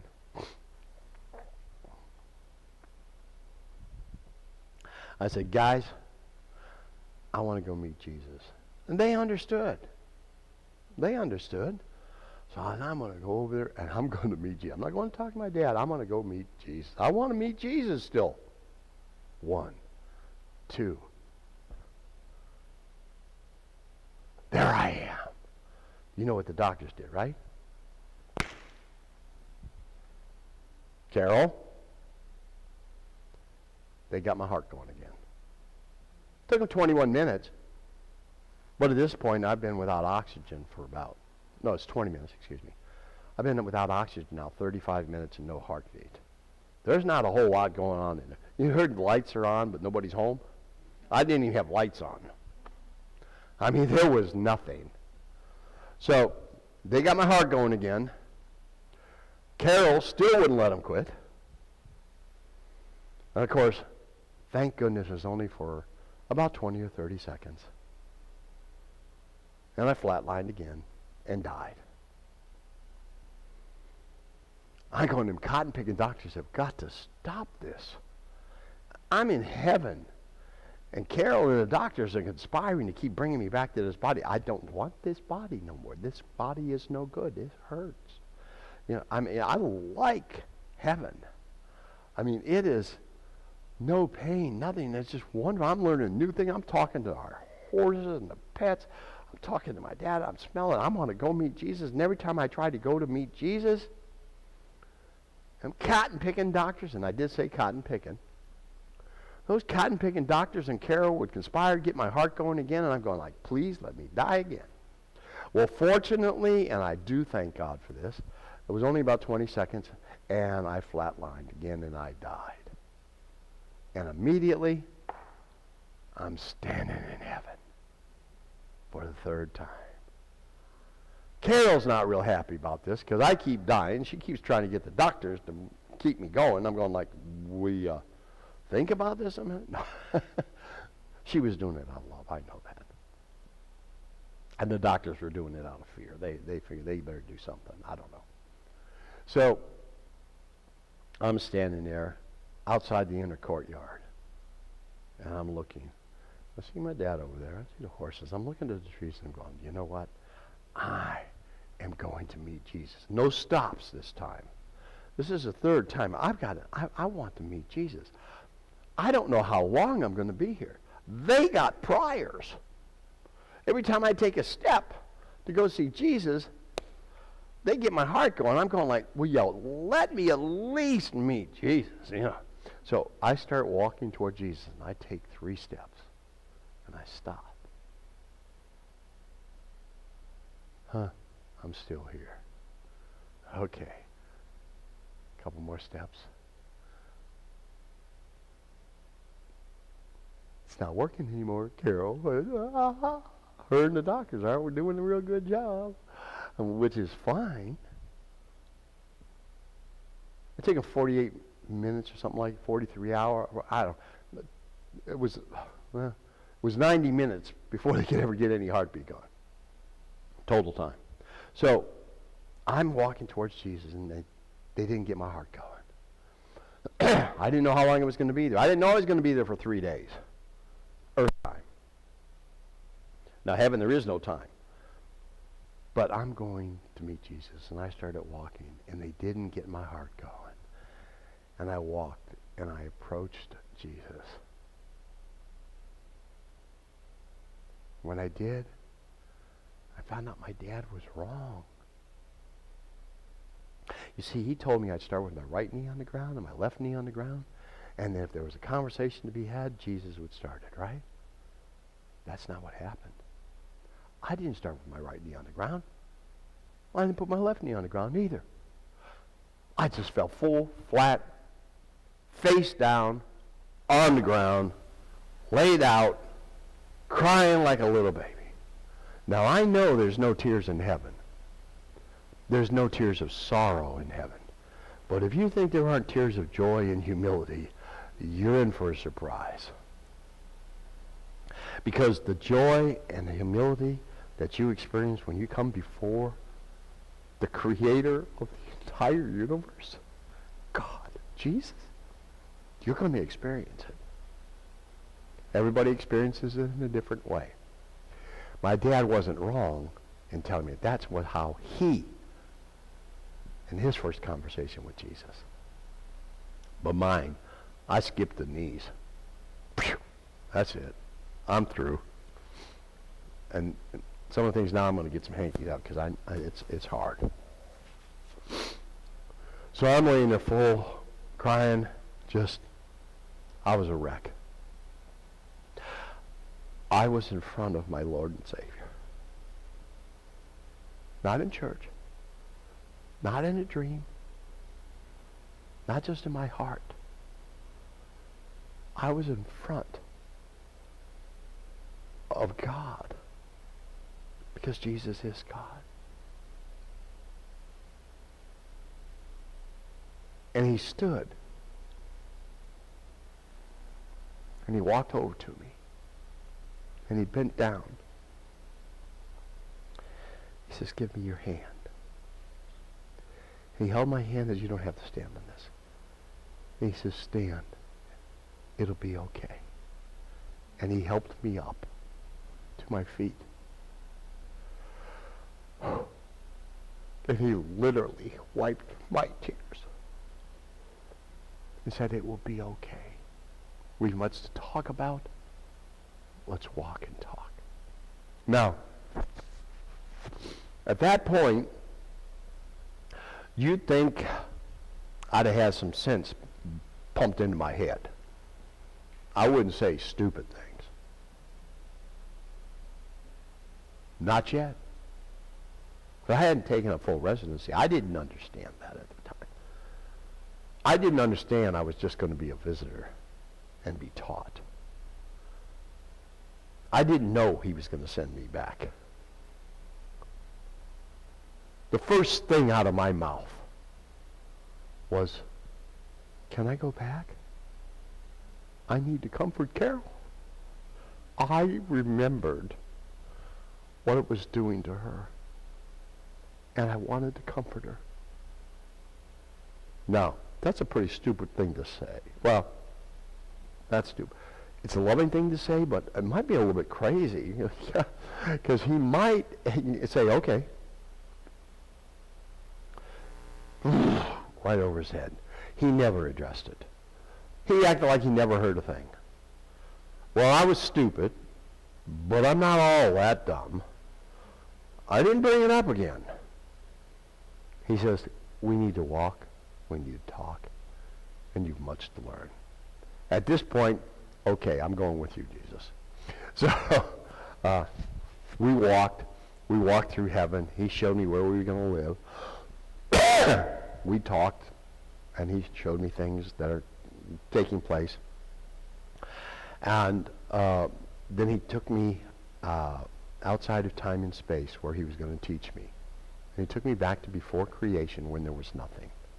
And that's where my education started.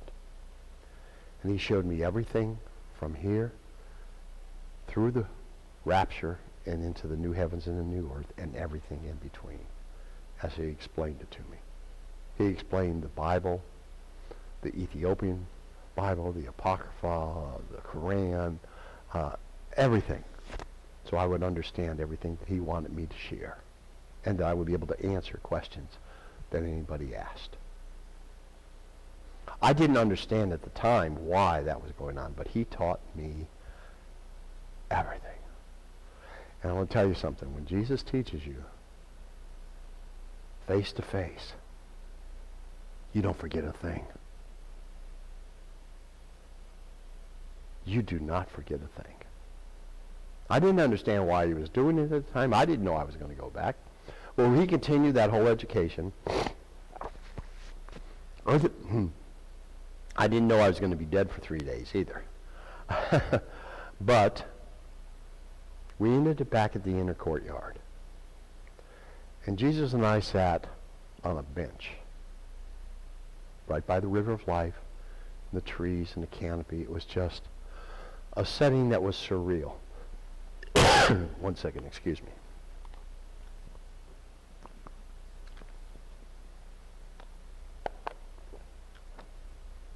I'm looking. We always go, you know what time it is? No. I'll talk for 16 hours straight, and I have done that. I won't shut up. Jesus taught me a lot, and I got a lot to say about him. So, we're sitting on a bench. Jesus is on my right. I'm here. And I'm just like, oh. Trying to figure out why did he teach me all this. My mind is just, at this point, going, there was no way I could even measure how it was going. And he started the conversation. He said, Robert, I heard you when you first came here. When you first came before me, you said, could you go back? You needed to come for Carol. I heard you. But I couldn't and wouldn't send you back like that. He says, your brain has been destroyed. And he was accurate. There was absolutely no they did an MRI on the 19th. And there was no activity. Zero. 90 minutes with zero oxygen not only destroys your brain, it destroys every cell in your body. You have what's called residual oxygen in your cells. When your brain cell is getting no oxygen, it explodes the brain cells that are there to get that residual oxygen. It literally eats itself. Now, when your brain cells are destroyed, they never recover. And when your brain cell is destroyed, all the memories, all the functions that take place in that brain cell are gone as well, forever. In your case, Robert, every cell in your brain has been destroyed. It doesn't have the ability to tell your body to do anything. It doesn't have the ability to tell your heart to pump, your lungs to breathe. It can tell you nothing. It's inactive. It's dead. And your body has been ravished, and it was. Now, I learned that I had muscles. I didn't know I had muscles. That doesn't mean I was Arnold Schwarzenegger. I learned that you have a thing that's called skeletal muscles. The skeletal muscles are what holds your muscles, that we think are cool looking, to the bone. When you're without oxygen that long, it eats your skeletal muscles. It eats your muscles. It eats your organs. It eats everything, every part of your body that has a cell that has oxygen in it. It starts to eat it and explode it. Now, your arms, your body, your muscles, those will recover if you can get oxygen and your heart going and so on. But they can regenerate, but your brain does not. When your brain's gone, you're through. I'm sorry. As one pastor said, you're graveyard dead. That's all there is to it. Well, mine, everything was being destroyed. Now, when it explodes those cells, it also emits a gas. Now, you see when people puff up, dead people, right? That's because that gas is causing them to puff up. It looks like that's swelling. It pushes it outward. I look like the Pillsbury Doughboy on steroids. Now, Carol, she would come in and she would rub my hand to try and get the, what do you call it, the edema? I don't know what she calls it. To try and get some of that puffiness away. But, of course, it'd come right back. But she was doing it. She was just comforting me, doing what she could do. So everything was being destroyed. I had nothing. He says, now, your body has been ravished, your brain has been destroyed. If I were to send you back in that state, even this, he says, he's kind. He didn't say you're going to be a vegetable. He didn't say that. He says you would be self-contained within that body. And you would not be able to do anything for anybody. You would only be a burden. And eventually that body, and he always referred to it as that body, not me, because I am me. This body is not me. He says that body would eventually decay, and you would still come back here. And you would only be a burden on everybody. Therefore, I could not and will not send you back in that state. I went, okay, that pretty much told me I'm not going back. Except, there's a couple of words you have to remember. If Jesus ever says these to you in a dream, in a prayer, I don't care what it is, you better pay attention because something's going to happen. If he says, however, or if, pay attention to what he says after that because it's certainly going to be important. He said, however, I could and would send you back with some caveats, some conditions. I'm going, oh. He said, first, I'll send you back with a miracle that nobody can deny. Not the doctors, not the scientists, not even you. And they will know that I am God, that I am alive, and that you are alive only because I said so. And I have my purpose. Nobody will be able to deny that. And I do miracles now, as I did before, as I will in the future. But nobody will be able to deny that. I will send you back, and I will give you a new brain. He didn't say he would establish my old brain or repair it. It was destroyed.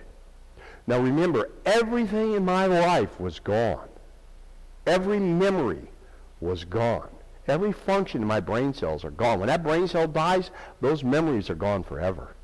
That's why when people even have a short period without oxygen, and they come back, and they have brain damage, just for a little short period, they may have trouble speaking.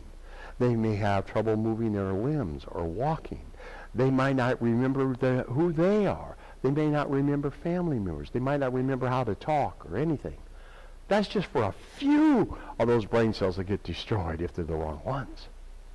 In my case, all of them were. He said, I could and would send you back with those caveats. I'll give you a new brain. I'll give you a new heart. I will give you a new kidney and a new liver. And I will restore your entire memory of your entire life. And I will give you a complete memory of everything that you learned here, everything I taught you, and everything you experienced. He says, and I will command you. He didn't give me a choice on this. He says, I will command you to share that, all you learned, all you experienced, everything that I did, with anybody, anywhere, anytime that I put in front of you. You may think it was your choice to be here.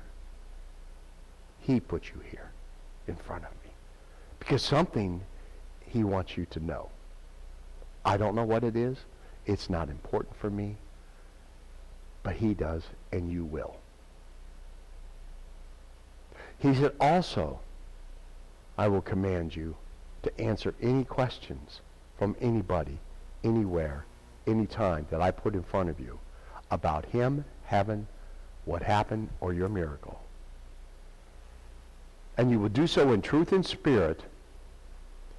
And he says truth and spirit means this. You don't give your version. You don't put your outlook. You don't put your understanding on it. You say it exactly as I taught you, as exactly as I show you. And you would do that in truth. You won't change it. And you would do it in spirit out of love. He says, and when you share that, or you answer those questions, you will understand that he started using that one. I'm going, uh-oh, I'm listening. If you go back, I'm going to have a choice. I might not go back. What's going on here? If you do go back, you have to remember that you cannot convince anybody of anything. You cannot change anybody. And you cannot save anybody. You presented exactly as I told you, my word, what I taught you, not your version of it, exactly He says, and then my word, the living word, can convince, can change, and can save. No man's. You will do it in truth and spirit, exactly as I taught you. Now, there will be people that will disagree, because you're going to tell them things that they may have learned differently. But it's not up to you. Some may reject that. They may persecute it. That's not your concern. Your concern is that you do it exactly as I tell you, and let my word do the rest. Took all the pressure off of me. Okay, I just tell them. You don't like it? Take it up with God. You don't agree? I got no problem with that. You're entitled to your own opinion, your understanding, but you're not entitled to your own set of facts. Now, all I'm giving you are facts as given to me by the Creator, by God, by Jesus. So, you don't like me, I don't care. If you don't agree with what I say, I don't care. I did what I'm supposed to do and get you the truth, and then let you and Jesus sort it out. Okay? So, I'm listening to all this, and I'm going, okay. And then he says, and there's one more caveat. I'm going, okay, I'm not a preacher. I was in the military and doing crazy things, and now you're going to tell me I'm going to share your word? I did accept the Lord in '84, in case anybody understands that. I did accept him, and it was real, although I didn't act like it afterwards. But it was real, or I would not have gone to heaven. And I thank God that I did, because I know I wouldn't be standing here, and I do know where I would be. And this is much better. Trust me, it's a lot better. He says, now, there's one more caveat. If you choose to go back, there's that if again, if I choose, now I know for a fact, he's going to make me choose? Up to that point, Carol and the doctors were having a good old time trying to keep me coming back once, twice, 3 times. But now I got to choose to go back to that chaos? He said, if you choose to go back, I will search your mind and your heart, your very soul, and know that you're going back for the right reasons. Because only the right reasons and the right mindset that you will fulfill what I asked you and commanded you to do. He says, and if those are such, I will send you back with those caveats. But you also have to know this, that if you go back, the moment you enter your body, you will feel,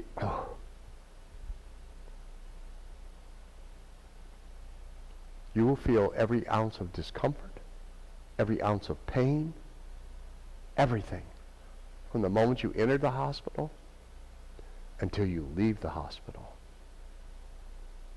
as if you had no anesthesia.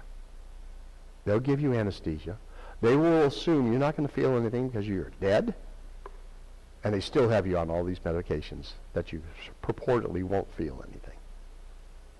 But you will feel it. And that includes surgeries, anything that takes place.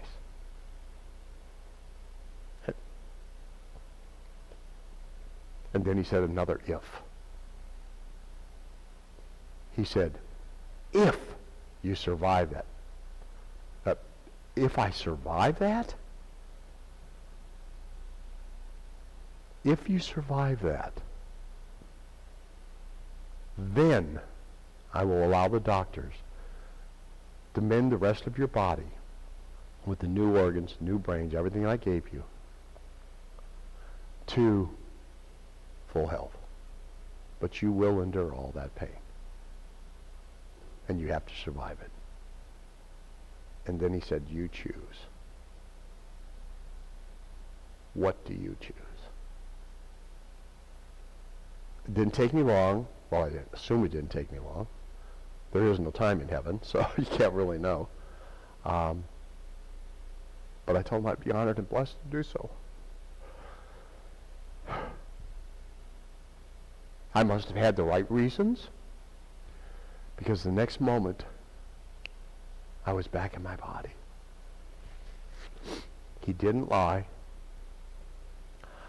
He gave me a complete memory of everything, but I also felt And when I felt everything, I mean everything, I was suddenly back in total chaos, pain, anguish. They were going through my trach hole, resetting my trach, cutting me because this was too large. They had to re-sew things, put a different trach in. They were going down through the trach hole, scraping the inside of my lungs because I had bled out into my lungs and it was coagulating. They still couldn't get air into me. When they finally got air going in enough, it started out 0.003%, not even 1%. Yet Jesus kept my brain intact during that process so it wouldn't be destroyed anymore. They eventually got it up, and they would get up to 5%, 1%, 10, 20, 30, 40%. Even that is destructive, but he kept me safe through that until finally they could get me back, mended to where I could walk. My muscles had to heal. They had to rebuild. As Carol says, when I would hold my arm up, my muscles and everything would just hang because it wasn't even attached to the bone. We had to get all that. So they did. See, he sent me back. He didn't lie. I remember during surgery, and they were in there scraping to do anything, and I was hollering out, please stop, stop, stop. But they couldn't hear me. They didn't know. I can't hold that against them. Somehow I made it through that, and I'm here, and I am thankful that I did. Was it painful? Oh, yeah. It's probably the most excruciating things I've ever gone through. Was it worth it? Absolutely. Think about what he went through when he was crucified. And he did nothing wrong. I did a lot wrong. I actually deserved everything, all the pain. I'm sure I did. But fortunately, he gave me the strength because he went through it with me and he helped me through that. And now, all I get to do is share him, answer questions, and I'm just so blessed to do so. It's not a job. It's the best thing to do in the world. I was retired in 2015. I played golf every day. I thought I was being cool. I thought I had the world by the tail, boy. And then I died. I don't get to play golf anymore, but this is a whole lot better. I had all kinds of time, and now I don't have any time. It all belongs to him. But I tell people I died at 75. Jesus gave me new life. This is his life. And he gets to live it through me, however he wants. I only need to be obedient to him. And it's not hard. It's a blessing. It truly is. Now, I know it's 12:15. You may need to take a little break. I have learned I don't take breaks. I've had pastors with flashlights. Hey, we need to take a break. These people, so I've been taught to be more cognizant of other people. We can take a little break, and then we can come back in, and I will answer any questions that you have. Until whenever, or until what, 3 o'clock? 2 o'clock. 2 o'clock. All right, so take, 10-minute break. Sound good? If you need to. And then we'll come back in. We'll play a little music. Can we play Love Overflows? Love Overflows is about creation, how God and everything came from his love. When you hear this is him, his words, his music. You may hear me singing it and recording and all that, but it's him. It's him. Listen to that song, take a 10-minute break, we'll come back and I'll answer any questions you have until 2 o'clock. God bless.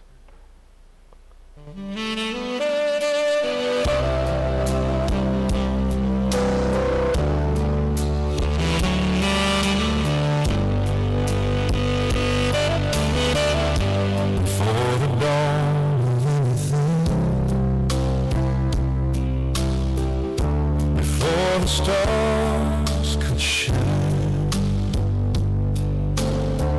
no ticking clock, no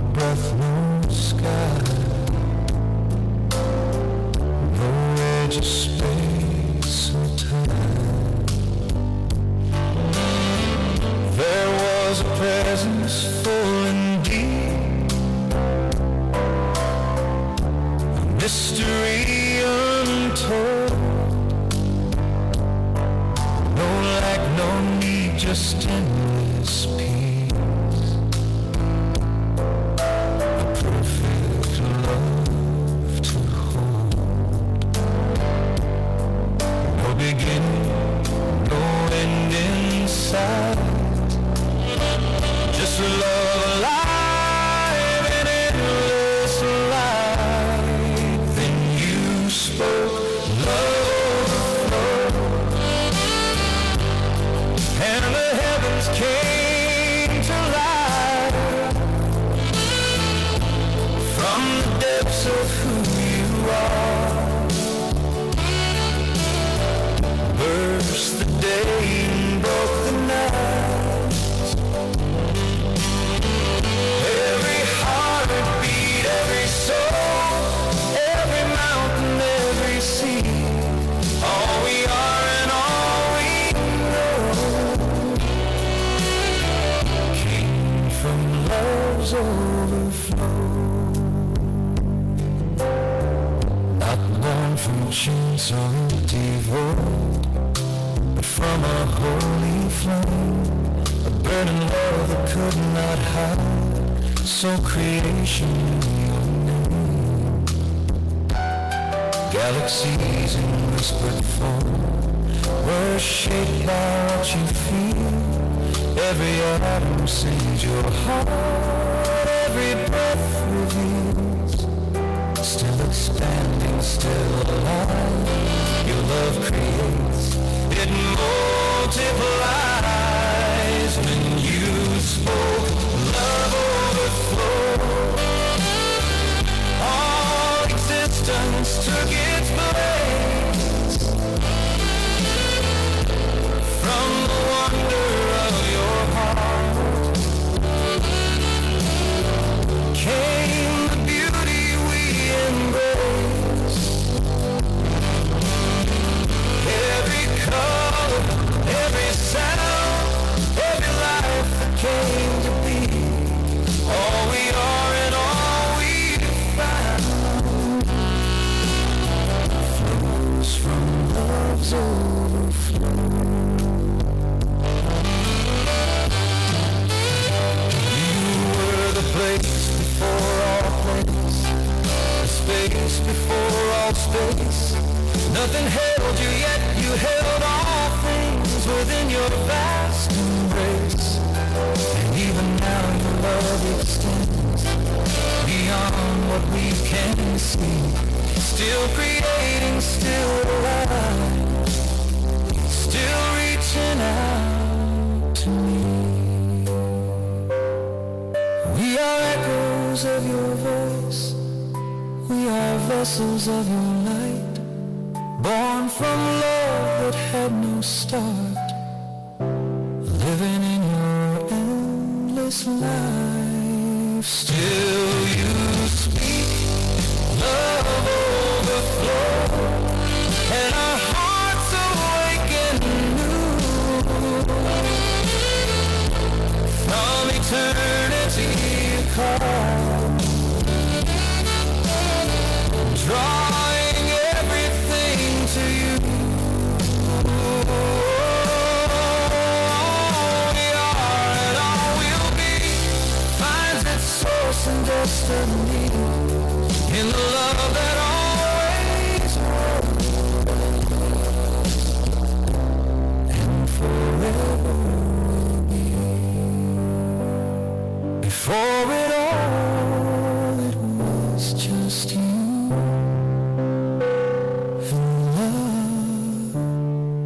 Became the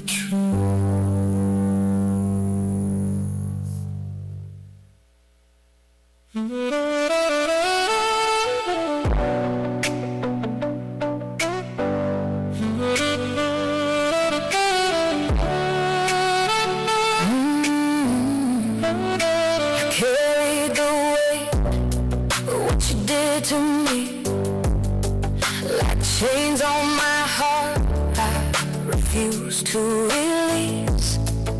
Every memory burns the walls of anger and hate. I thought holding on would make it right, keep me strong through the longest night. But the truth came whispering soft and low. Your healing begins when you let it go. It's not about saying it didn't hurt, it's choosing freedom over the curse. Forgiveness isn't for you, it's for me. It's the key that unlocks captivity. It's the breath I take when I can't go on. It's the breaking light of a brand new dawn. I release the pain, I release control. I won't let you pass to find my soul. I'm finally free, finally whole. Forgiveness is how I let go.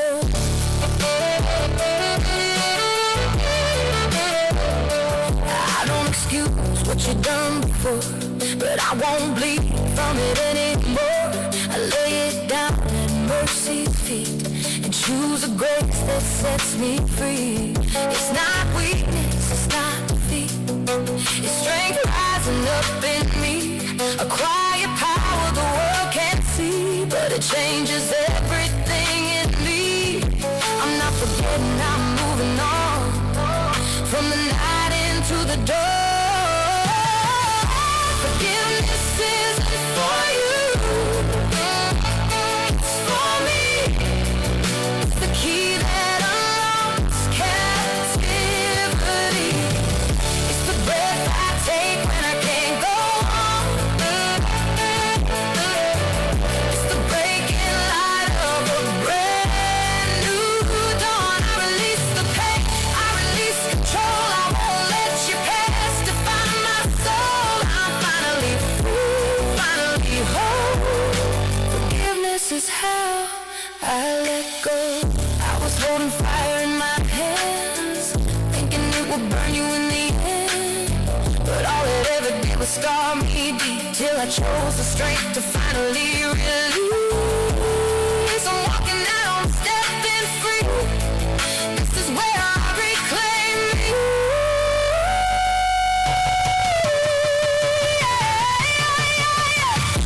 Forgiveness isn't for you,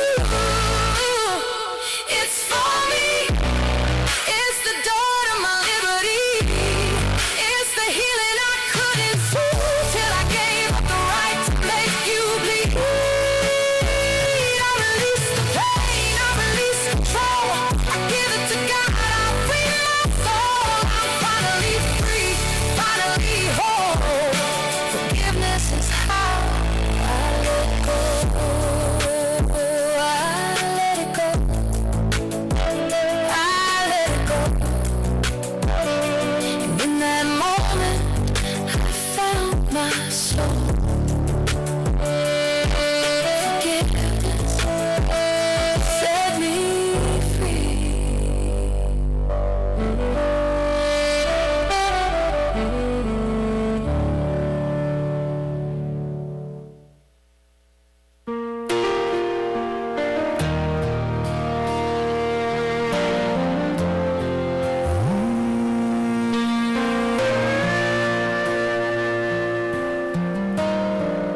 I was driving down a back road, nowhere left to go.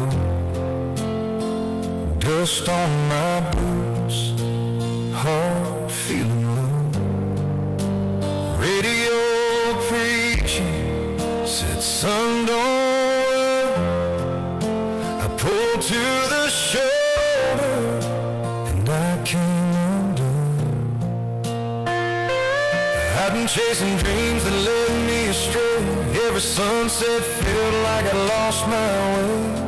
Then in the quiet I heard him say, you don't have to carry it all today. And in that heavenly sky with the sun going down, we felt your mercy raining down. We've been marked by the King, washed in mercy, now we're free. Ain't the people we used to be.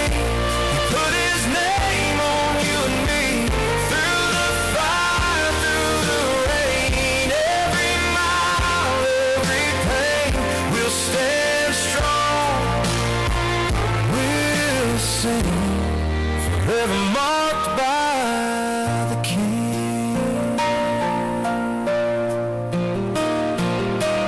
Mama's old Bible on the dashboard seat, words we ignored now feel so sweet.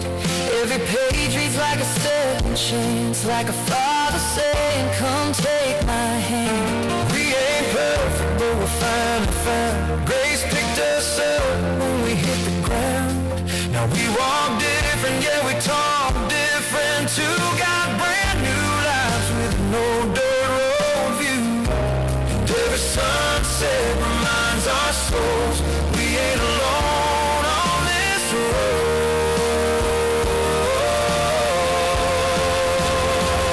We've been marked by the King, washed in mercy, now we're free. Ain't the people we used to be.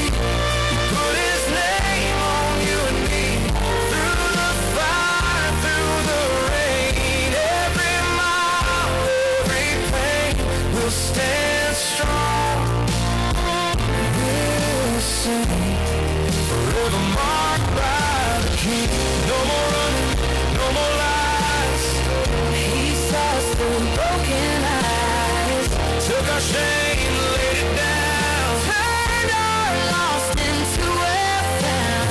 Road gets dark, we won't fear a thing, 'cause we know who we are. We're marked by the King. We've been marked by the King, washed in mercy, now we're free. Ain't the people we used to be. He put his name on you and me, through the fire, through the rain. Every mile, every pain, we'll stand strong. We'll sing, forever marked by the King.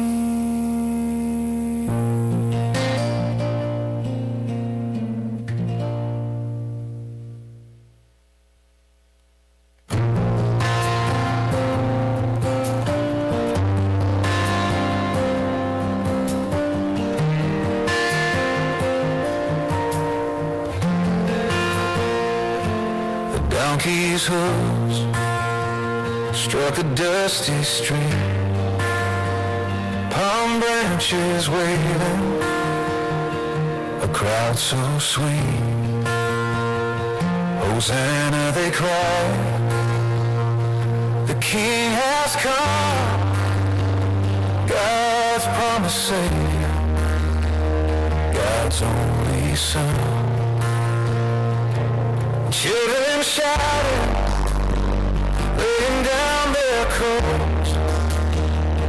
He rides in humbly, yet the world takes note. The city stirs, the people cheer. A humble king, but the heart draws near. Oh, the King comes to Jerusalem on a donkey's back, not a mighty jam. He brings peace to the broken, light to the dim. Oh, the King comes to Jerusalem.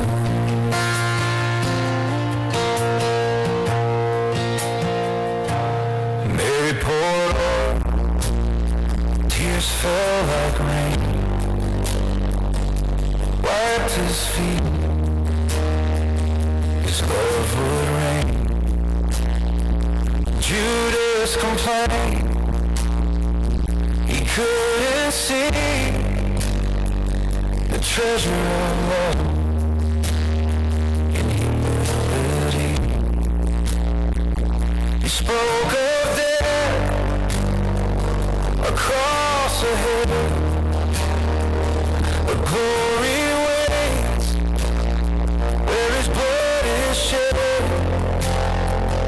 The crowd may cheer and wave their palms, but salvation comes in his gentle arms. Oh, the King comes to Jerusalem on a donkey's back, not a mighty gem. He brings peace to the broken, light to the dim. Oh, the King comes to Jerusalem.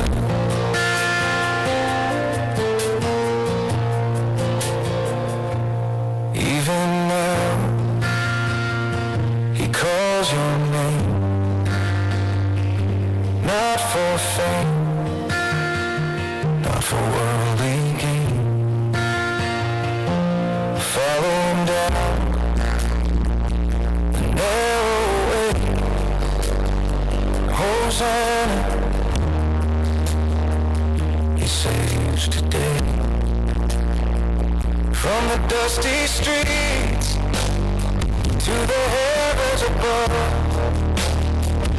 he reigns in mercy, he reigns in love. So lay down your branches, your coats, your pride. Walk with the King, walk by his side.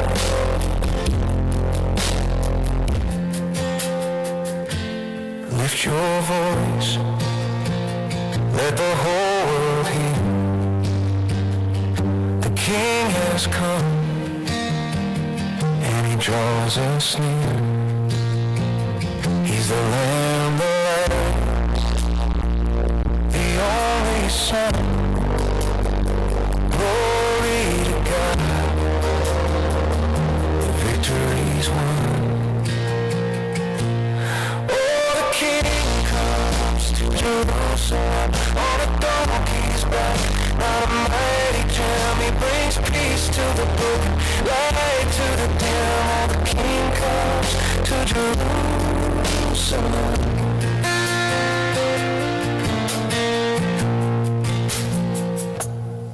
Hosanna to the Lamb of God. He came to us, walk the road we trod. Palm branches waving, hearts are stirred. The King comes, yes, the King comes here.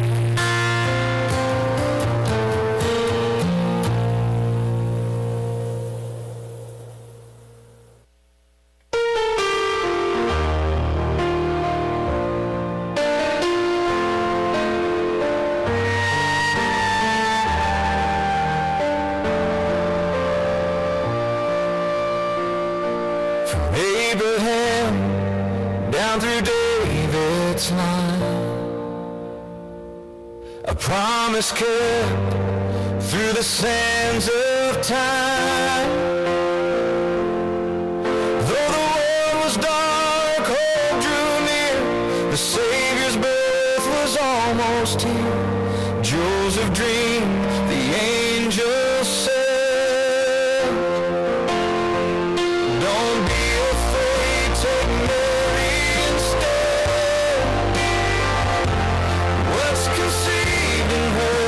from God's hand, the Holy Child, salvation.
love.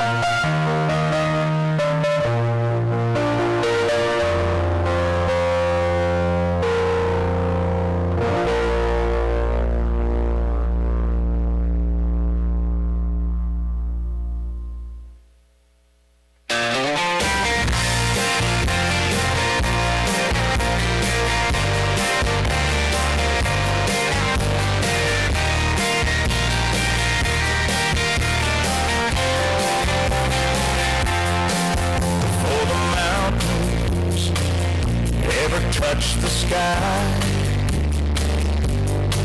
before the rivers ever learn to run, there was a word shining clear and true. The word was God, and the word was true. Oh, the light keeps on shining in the dark of night. Hope for the hopeless, the truth and the light. John cried out, make the pathway straight. Here comes the Lamb who takes our sins away.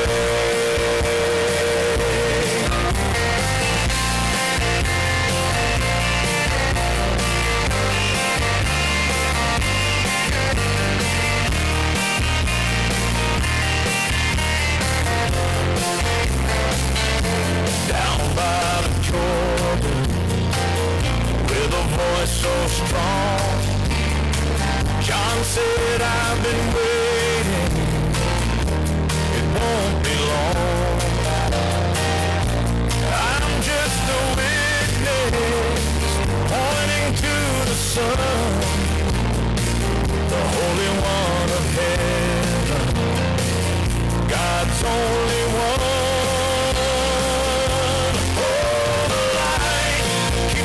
Shining in the dark of night. Hope for the hopeless, the truth and the light. John cried out, make the pathway straight. Here comes the Lamb who takes our sins away.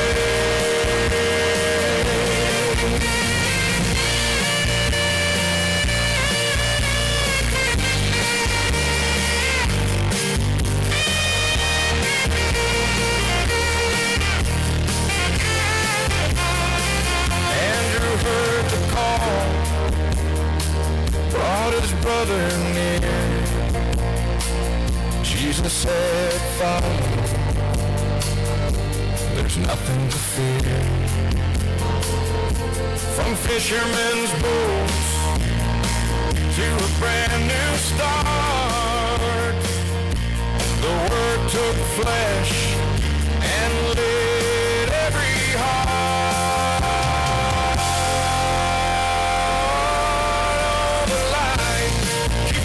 Shining in the dark of night, grace upon grace, love burning bright. The voice in the wilderness paved the way for the Lamb of God who takes our sins away.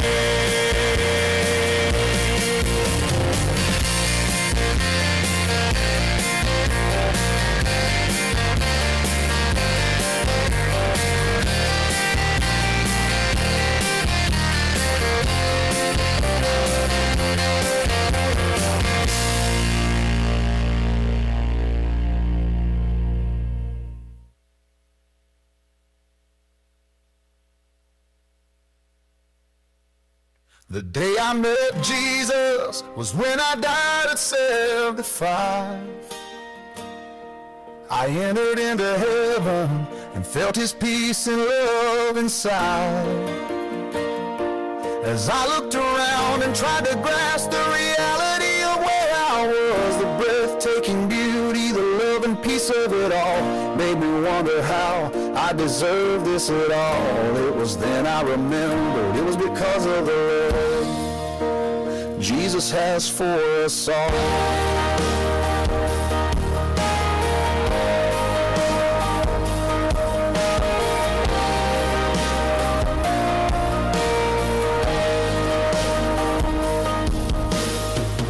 As I took in the beauty of heaven, I saw Jesus standing in the distance and began walking to him. The light around him was radiant and comforting, a warmth that filled my soul. As I approached Jesus, I was overwhelmed by being in his presence and fell to the ground. The day I met Jesus was when I died at 75. I entered into heaven and felt his peace and love inside. As I looked around and tried to grasp the reality of where I was, the breathtaking beauty, the love and peace of it all made me wonder how I deserved this at all. It was then I remembered it is because of the love Jesus has for us all. His love radiated outward and touched my very soul. I realized that I was in the presence of my Lord and Savior who saved me from my sins. His love was unlike anything I had ever experienced. It filled every part of me, a love that was boundless and unending. I could do nothing but weep tears of love, joy, and gratitude. Jesus stood and came to me. He stretched out his hand and said, everything will be all right. Take my hand, stand and walk with me. There are no words outside of heaven that could describe his love and comfort that can only come from being in his presence. The day I met Jesus was when I died at 75. Is this on? No, this one's not on. Turn me, give me some volume, so I don't have to talk so loud. My throat's going to tickle. Hello? Test, test, test, test, test, test. Now you need to go up a little bit. No, louder. Louder. This one's not on. There we go. I want them both on, a little bit louder. Hello? Okay. If you're not in here, come on down. We'll be Monty Hall. I know you know who that is. Elizabeth Hoboken, come on down.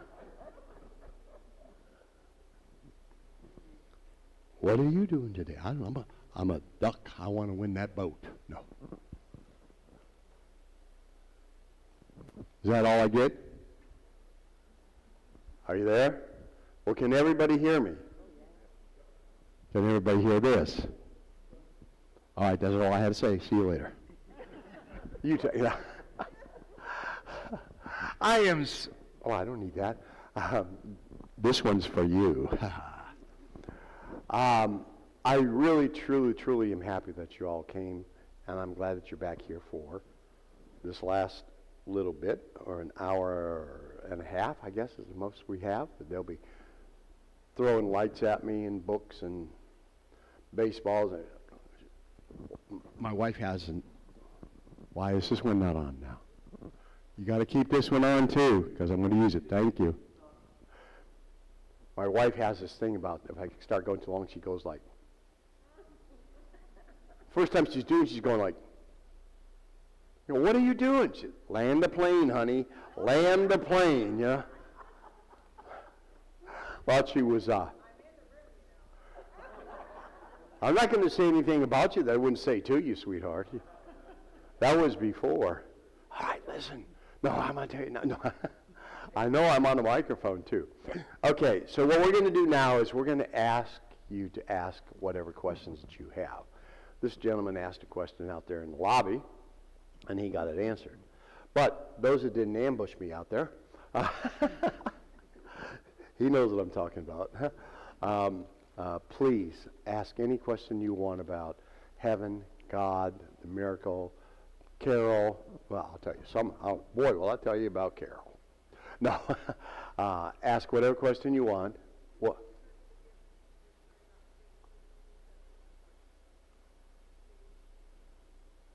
All right. She wants me to talk about forgiveness. Jesus is forgiveness. See, I had an ordeal in heaven. Yes. Oh, I've got a cue for that. I had a grandson. Hold on just a moment. I had a grandson during COVID that had a stroke, and they didn't pronounce him dead, but they did say he was intubated, and they said he would never walk or talk or talk again. He now lives in an apartment by himself. Hold the mic just a minute.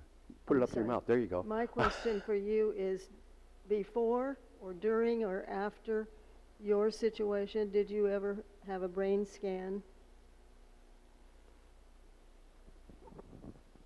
Of course, did I ever have a brain scan before, during, or after? Yes, yes, and yes. I had a lot of them. Actually, on the 19th of May, after I had died, they did a complete MRI. They scanned everything, and there was absolutely no activity, had zero activity. There was nothing left. That was on the 19th of May. That's when they pronounced me dead.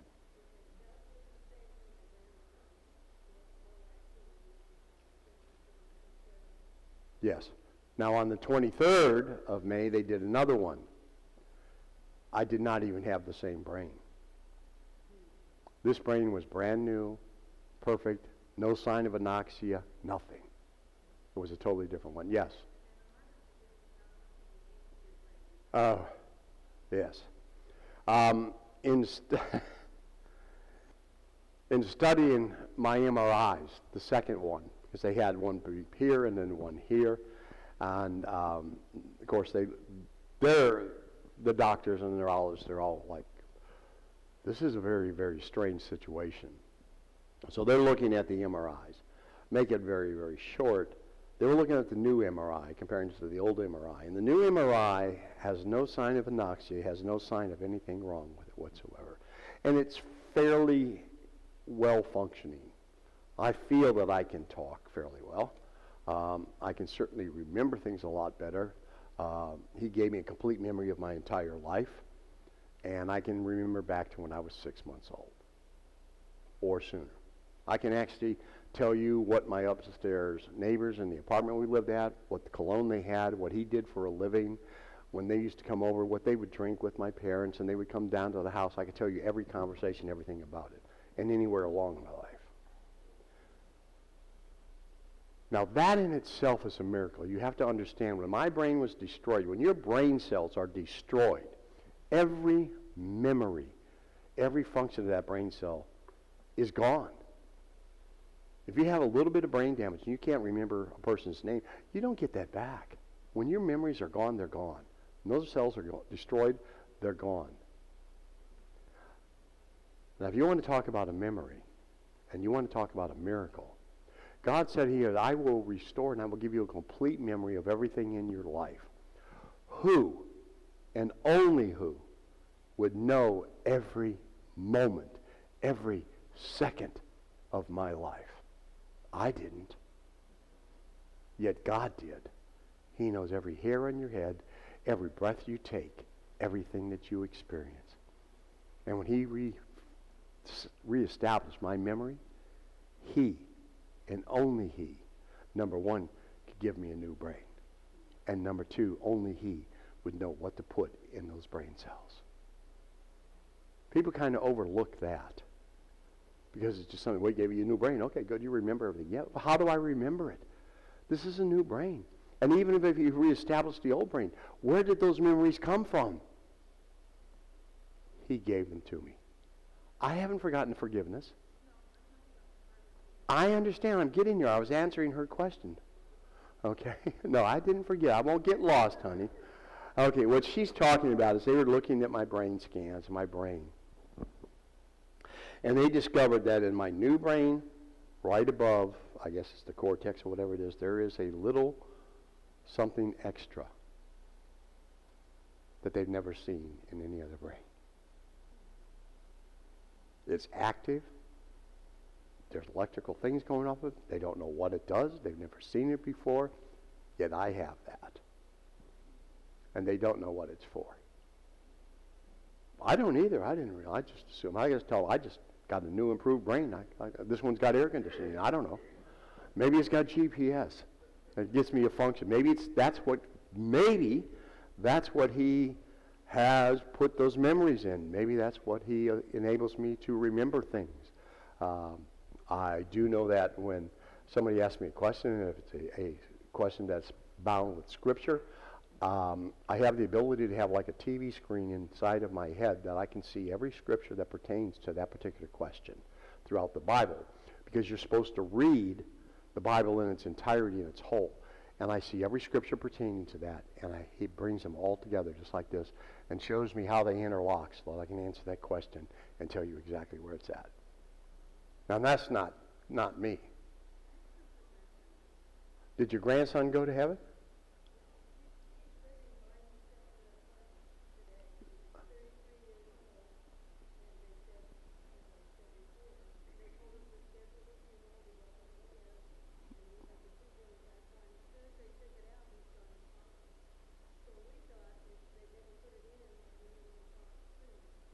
Well, there's no question that's a miracle.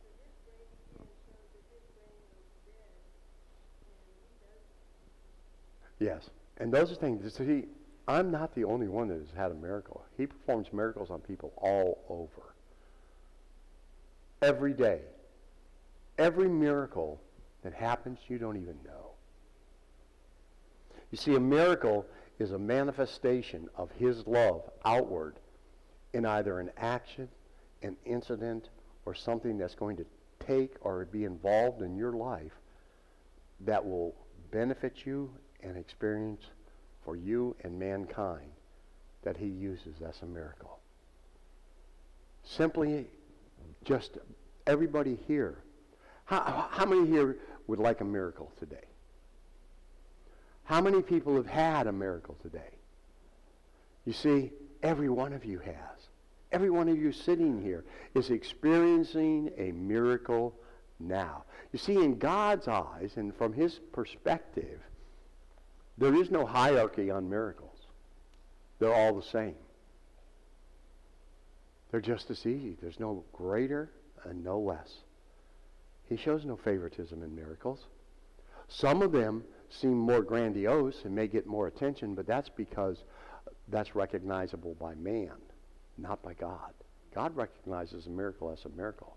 Whether it's the miracle of what everybody is experiencing right now.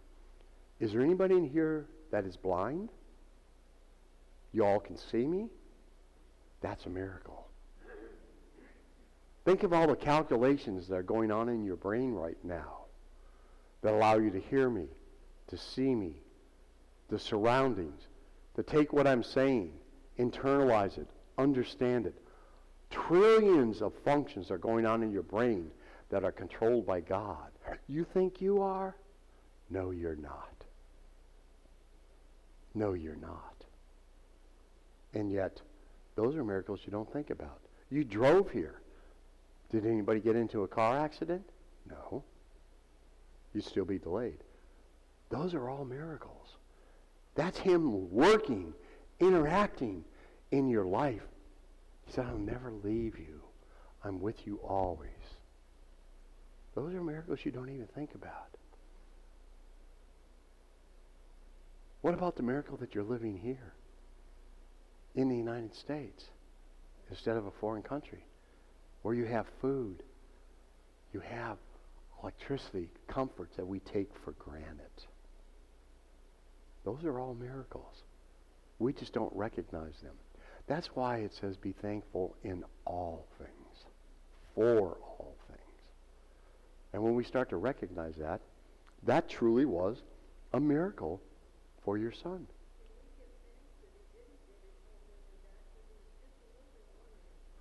Well, unfortunately for Carol, no, I was ridiculous. But even in that, you've got to be cautious. Because the moment you start, well, I was a bigger sinner than you ever were. That's pride. You're not a bigger sinner. God looks at sin as sin. Little sin, big sin? No, a sin is a sin. A white lie or murder, it's a sin in his eyes. No hierarchy of sins. Nobody's a bigger sinner than the other sinner because we're all the same sinner. We're born that way. So get over yourself. You're not more special because you get to sin more. Get over yourself because you go, I was forgiven more. No, you were forgiven the same thing as everybody else was. For all sin, past, present, and future. There is no hierarchy.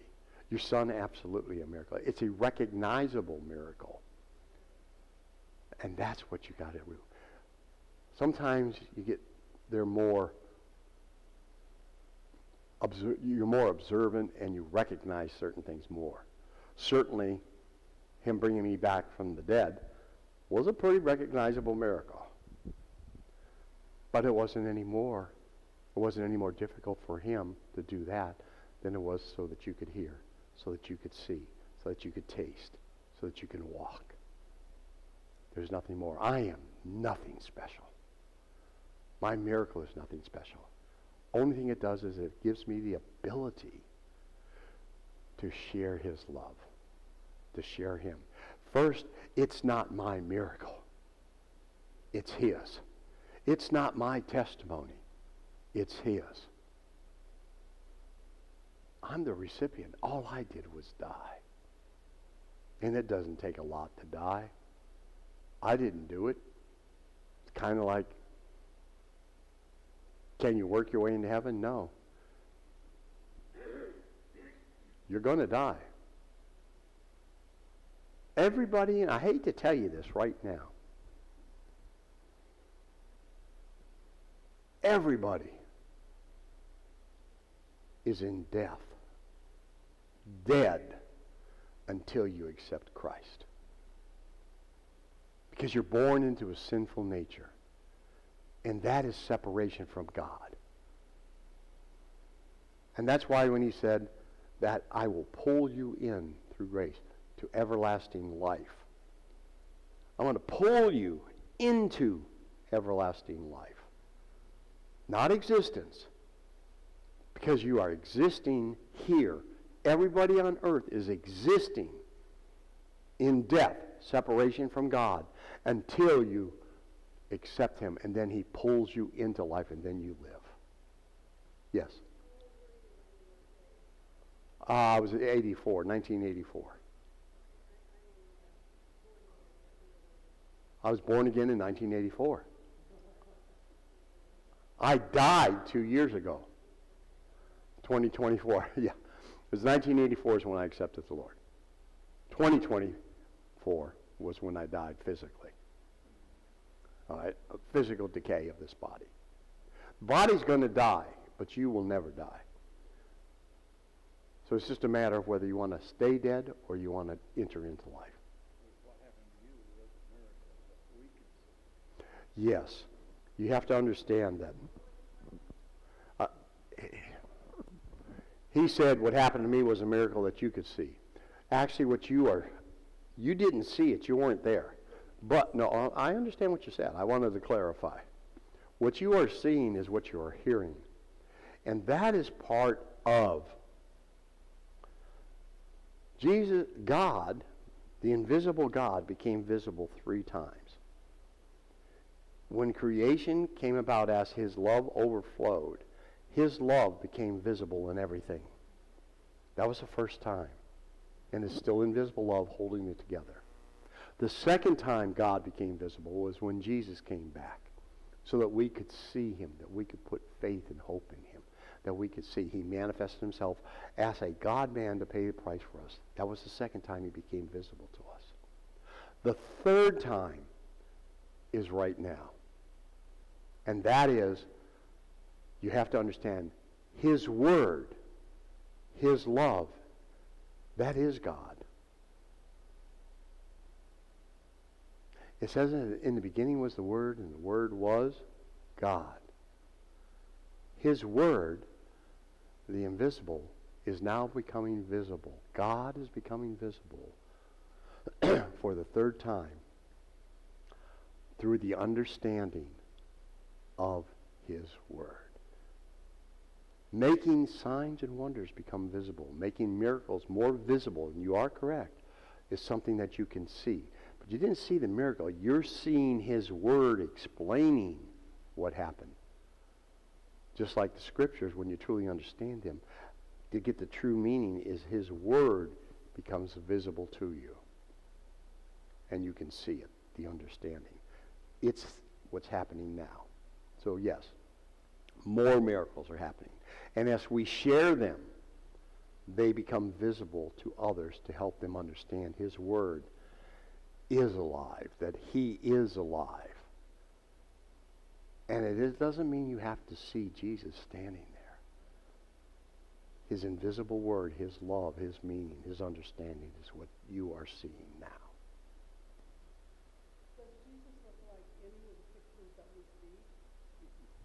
Does Jesus look? I'm going to answer that. Her hand went up first.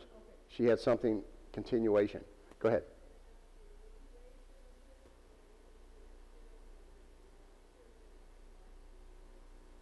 Okay. In that case, it wasn't a continuation. I will get back to that in just 1 minute. I will. As far as what does Jesus look like physically? The question is, what did Jesus look like? Did he look like the pictures? Yes and no. Somewhat, but not exactly. In order to understand what Jesus looks like, you have to understand some physical attributes, and then I will explain exactly what you're going to see. Physically, he is about 5'8", 5'9". If I had to put a weight on it, I would say 175, 180 pounds. He's not thin. He's not obese. He's not, Arnold Schwarzenegger. He has an olive-colored skin, like a really good tan. He's not brown. He's not dark. He's not white. It's just like he has a really good tan. His hair is dark. It's about this long. He wears it kind of back, and it comes not a shag, but to here. Very well kept. I would love to have his hair. I would really be cool then. No, I used to. We have a tendency to, it's gone. No, never mind. You understand. You got a problem. You get too much hair. No, his hair, it's very well kept. His beard is short. It's not long. It's very trimmed, very nice. Maybe about like that. He has full eyebrows. They're not bushy. They're not like caterpillar eyebrows, but they're not like mine. Like I think I got eyebrows in there. I know when I go into the get my hair cut, they always say, "Do you want me to trim your eyebrows?" I'm scared to death. I said that once, and the person went and took the whole eyebrow off. I looked like Tammy Faye Baker in steroids. I said, no, and then he got the other one. No, I'm going, oh man, they've never really come back. So I got very, very tiny eyebrows. So I'm like, my wife goes, you going to cut that hair? No, I'm like a little baby. No, get away from me. No. Vanity, right? No. So, but his eyebrows are very full. His nose is straight. It's not bent, bulbous, or anything like that. And his eyes. Whew. You can't describe his eyes. They're brown, blue, green, all colors that you can think of. I mean, they just sparkle.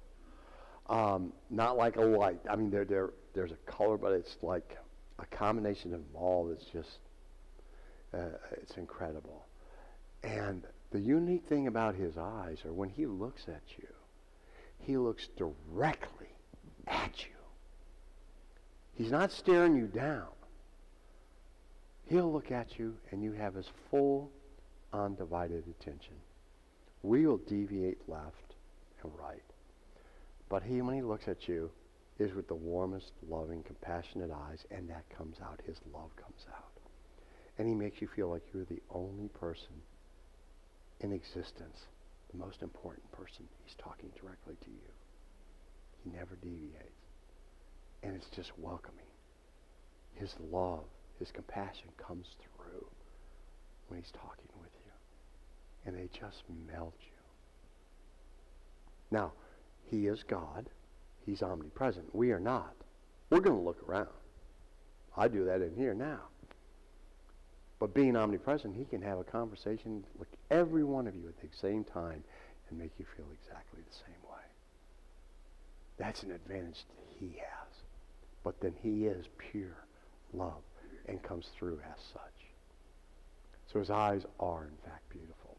The other thing that you have to understand is this.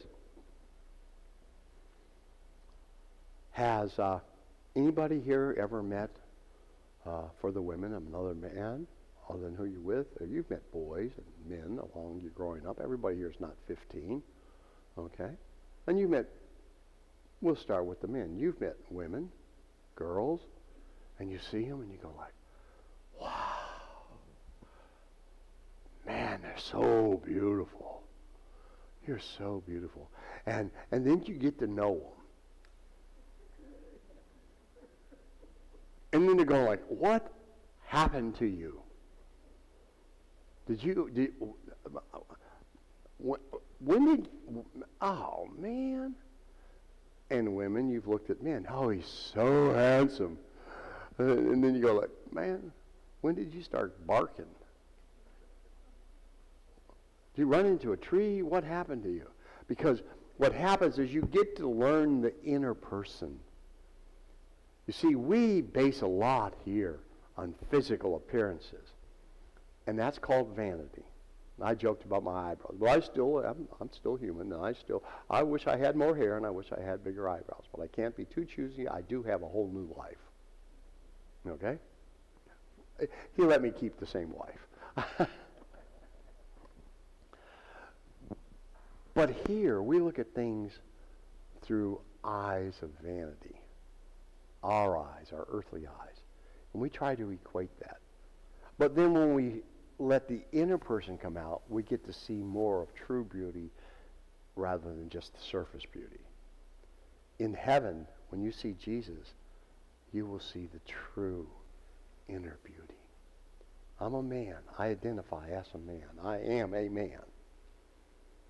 Okay? I know some people say they identify as a cat or a dog. Well, you can do whatever you want, but that don't make you a cat or a dog or whatever.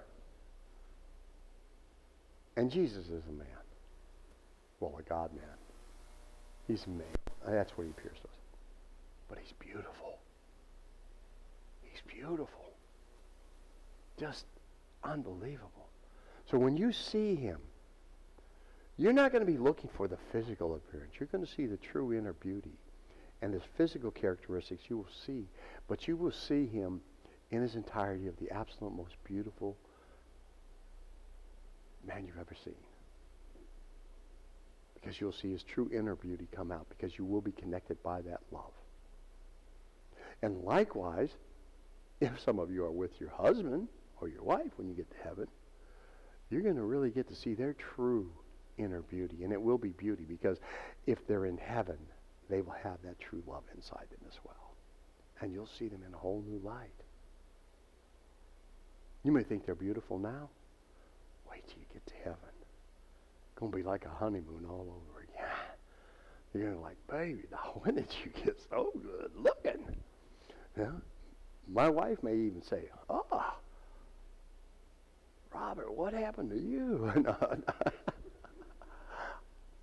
One second.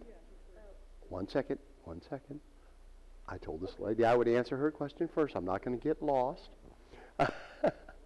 Okay? I want to let her talk it on the microphone. I may look like I'm not paying attention, but I really am. Go ahead and ask your question on the mic. I don't have another question. I already asked it. Well, you just asked another one, too, just a second ago. And I said, just a minute, I'll answer her question first. Okay. She'll think of it in a minute. Okay. You have a follow-up to whose question? Oh. Well, I was going to let her remember it. No, go ahead. No, here's the microphone. I won't forget that one. Answer the follow-up. It'll help her remember it. It all works together. Romans 8:28, right? Well, Take it up with God if you don't want to answer here. She was Here's the microphone. Right, there you go. She was asking about what your personal. She wanted to know what my relationship- spiritual life was like before. I understand Right, that. yeah. My question is, and I heard you answered a similar question last night. Anyway, my question is, do you know, or did he tell you why he chose you for this mission that he has That's given not you? even close to her question. That's going to get answered in a minute. All right, well, your question, since you didn't remember it, you actually knows, what was my church life like? Yeah. It wasn't very good. I accepted the Lord in 84. I did not go to church. I did everything that I wanted to do. I was very, very much independent. Fortunately, my salvation does not depend on how good I am. He forgave me for all sins, past, present, and future. It depends on my destination based on whether one thing happened. There's one way to get to heaven. John chapter 6, verse 28, the disciples were asking Jesus, what are the works of God that we must do? Notice works, plural, W-O-R-K-S. Jesus answered in verse 29, the work, singular, W-O-R-K, of God is to believe in the one he sent. Believe in Jesus. That's it. Believe in Jesus. Nothing else. You also understand this. He said the works of God and the work of God, not man. He didn't say the work of man. No man can do any work or do anything to get to heaven. It's one way and only one way, and that's to believe in Jesus. Fortunately for me, that's true because I did believe in him. I didn't do anything I was supposed to. I didn't go to church. I didn't even act right. I was a fool. Not proud of it, but I was. But yet, because I believed, I entered heaven. Now, he taught me a lot, and hopefully I won't act quite like that fool now. He gave me a thorough education. But no, I'm not proud of the way I act, but I did act that way. But I am proud and happy and pleased that God meant what he said, that you believe in me, and that's it. You don't have to clean yourself up. He accepts you as you were. He didn't say, go get better, get your life in order, get everything, get a good haircut, some nice clothes, come on in here, go to church, and then I'll let you come in. He didn't say that. He said, just believe in the one he sent. That's it. And then, when you do that, it's by faith, not of your own. It's a gift from him. And then by grace, a gift not of your own, he will pull you into everlasting life. He does all the work. You might think you did it, but you didn't. You were there because of his faith, his grace, and your belief in him. That's it. That's it. Your question's going to come up. She had a question here first. I'm going to keep you in order. She's got a pen out, a book. She may throw it at me and stab me. I don't know. Go ahead. Take the microphone. It will not bite you. I just wondered, did God talk about Earth and what he thinks is going on down here?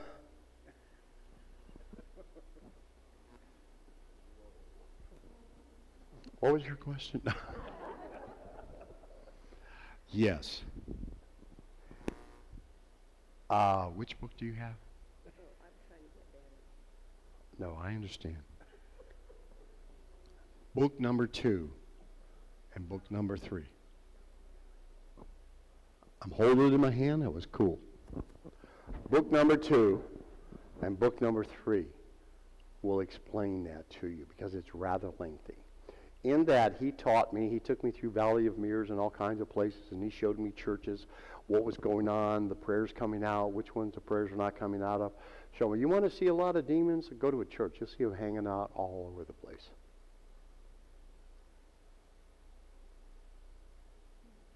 That's fact. That doesn't mean everybody in church is a demon. That's not what I'm saying. But that's where they're going. You see, man doesn't always reveal their true inner self. It's not the knowledge of scriptures.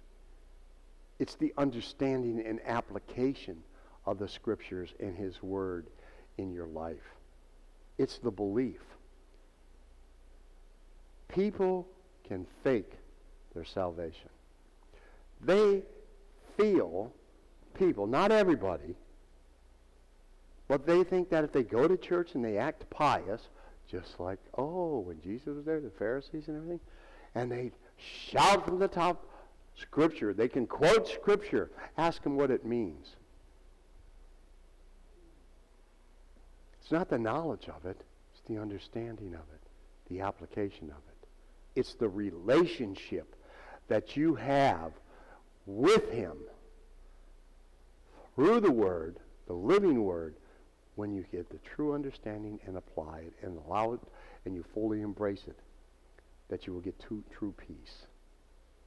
But you have to believe. That's where it starts. Some people think that you can get to heaven by going to church. My mom and dad were good. I'm good. I'm covered. No. It's individual. Some think that, well, all I got to do, and there's a lot of people throw a lot of money at churches, and they come in there, and they're shown favoritism and everything else, and they get to sit right in the front. They save seats for them. Anybody think there might be pride involved in that? And if it's pride, it's not out of love. And if it's not out of love, it's not of God. So there are people that can fake that. It's the inner person. As far as what's going on earth, there's a lot of things that are going on. First of all, and I touched on this last night, in heaven there is no religion. Religion is man-made. Religion, as Jesus says, religion causes division.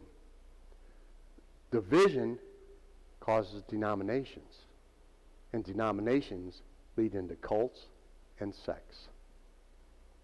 S-E-C-T-S. I didn't say S-E-X, okay. I didn't get the T in there.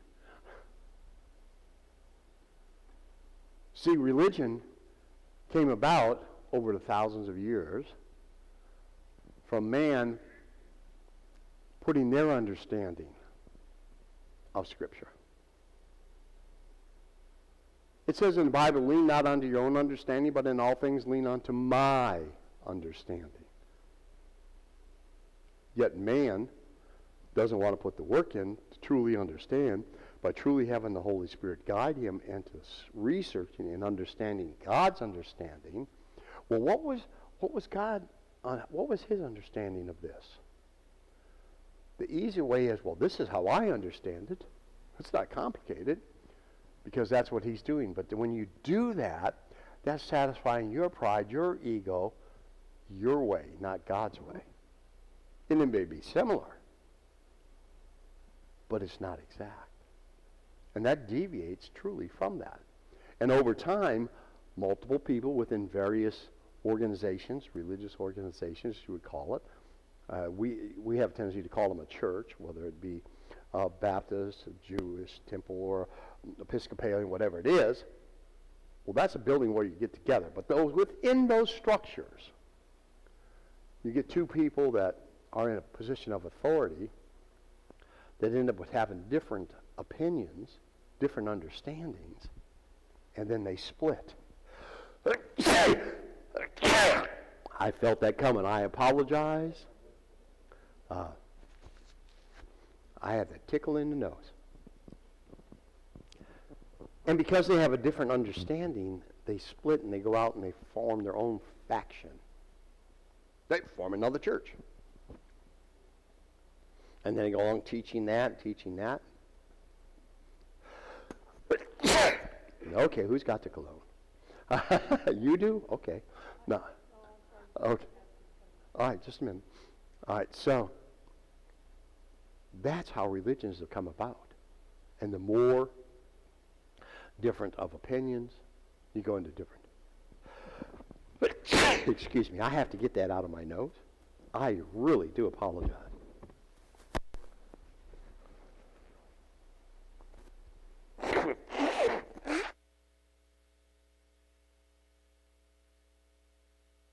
Licorice. You know who gave it to me. Don't hold your hand up. You know who's guilty. Yes, honey, I ate a piece of real sugar red licorice. Part of it, the other part's still out there. Okay. So as they come up with different of understanding, different religions came about and different factions. And that's what causes problems.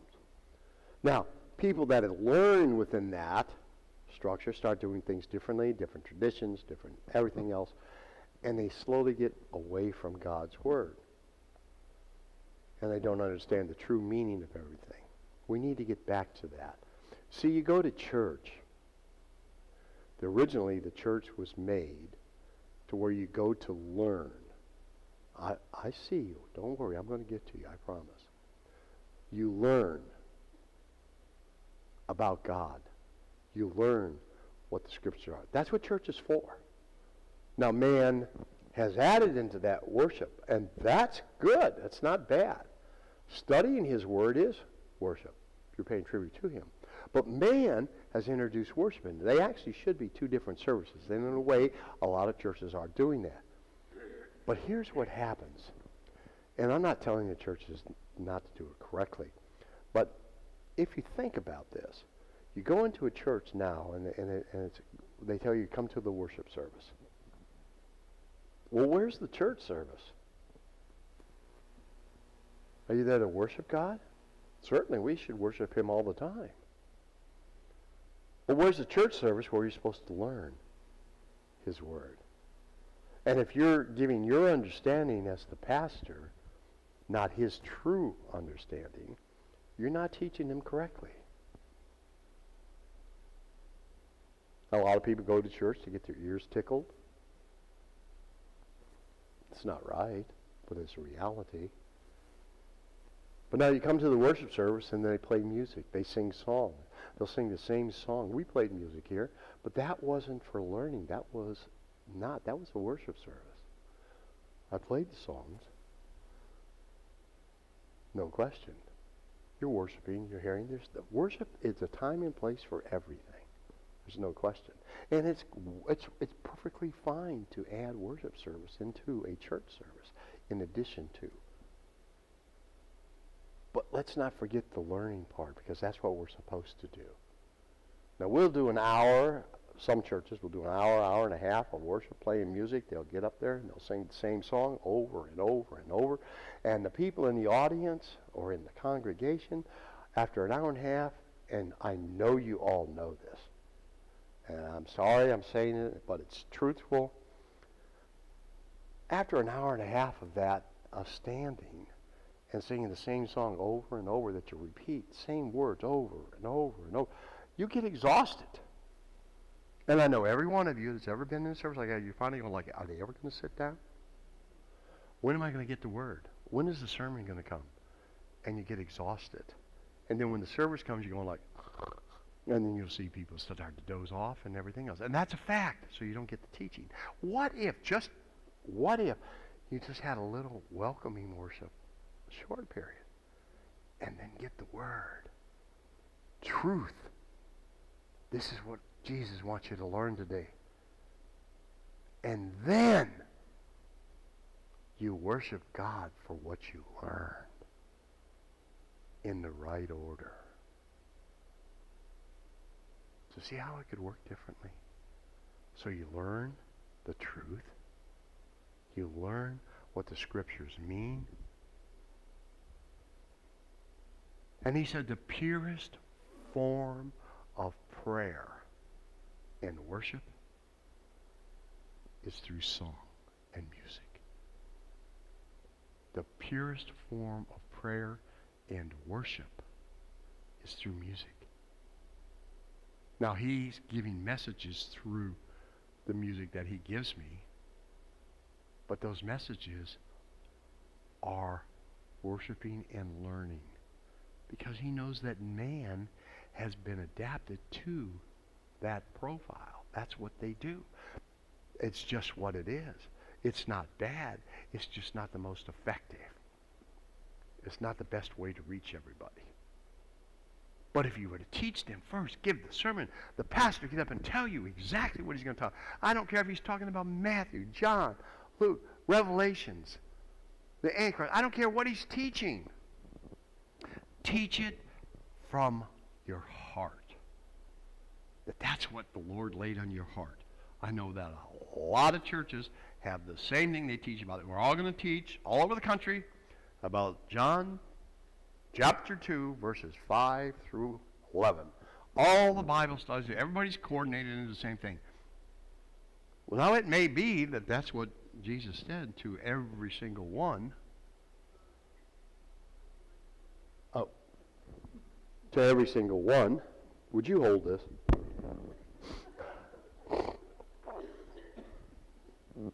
In fact, let me throw it at her. No, I'm going to kid.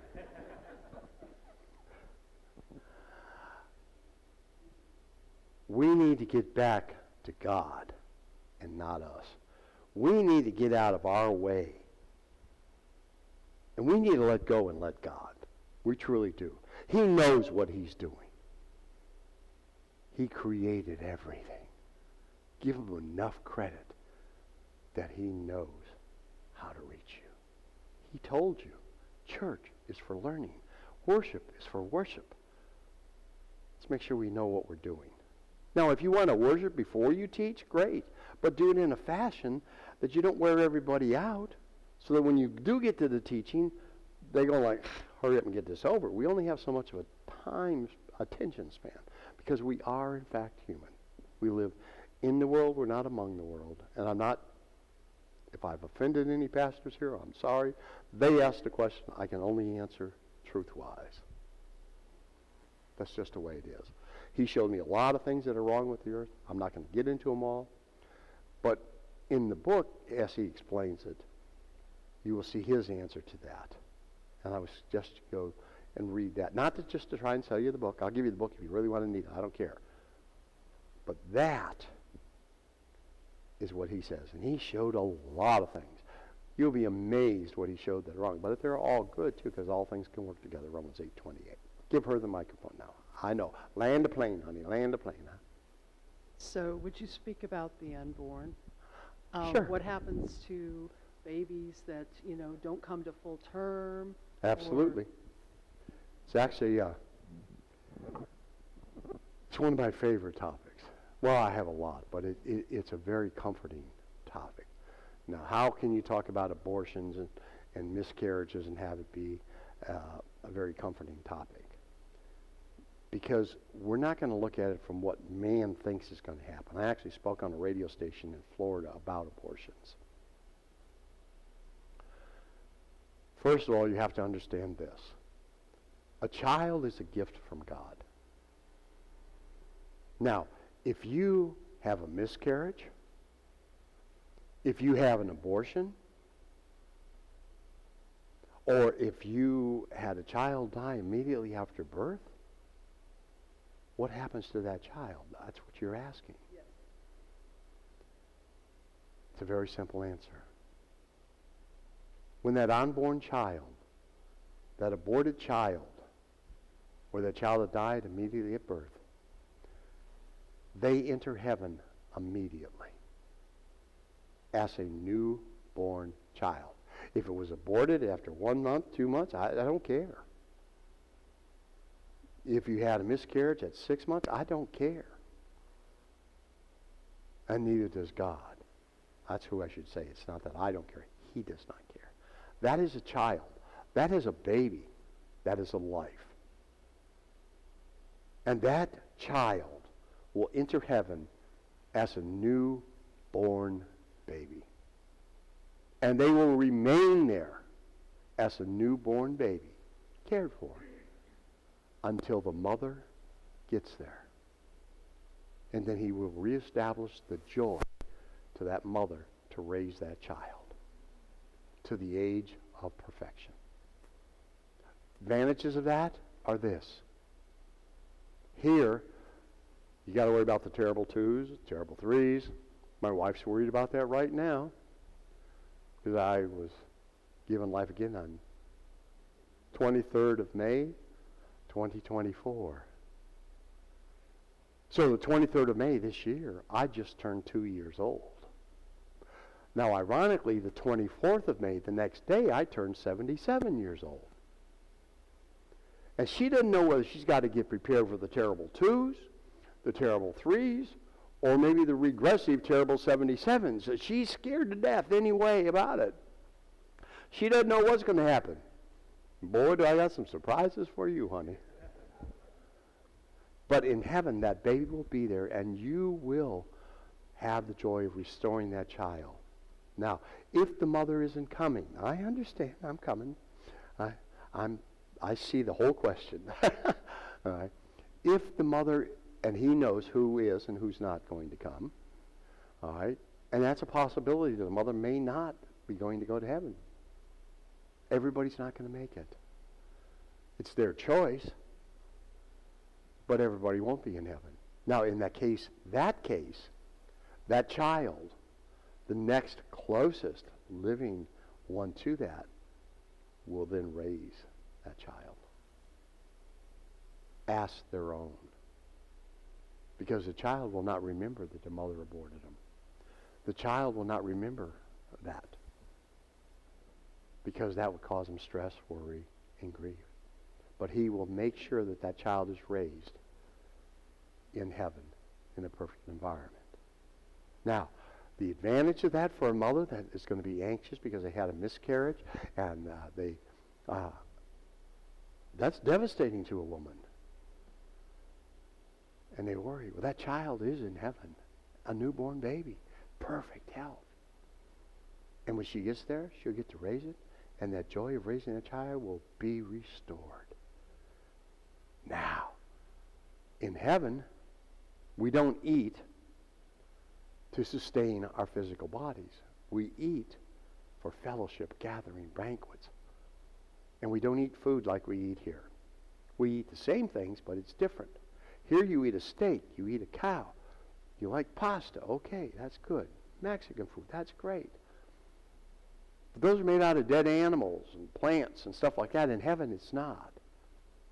In heaven, all the food that we eat is manna that's provided. And it is manna in the form of the same thing that you would eat here. If you like steak, you'll be able to go to a market and pick up that steak, only it's not a steak from a dead animal, it's out of manna. It looks like, will taste like, have the texture of a steak. Best steak you'll ever have. And you could take it home and prepare it with your seasoning and everything, exactly like you would here. Because he wants you to have the exact same thing. But you don't eat it to sustain your body. You eat it in fellowship. Have neighbors come over. Oh, let's sup together. Jesus did it all the time. He said, we'll have a banquet, a feast. Do you think he's going to give you a glass of water and say, have a good day? No. He provides the manna. So you'll be able to have whatever you have here. If it's steak, chicken, pasta, Mexican food, it makes no difference. But when you eat it there, there's no waste.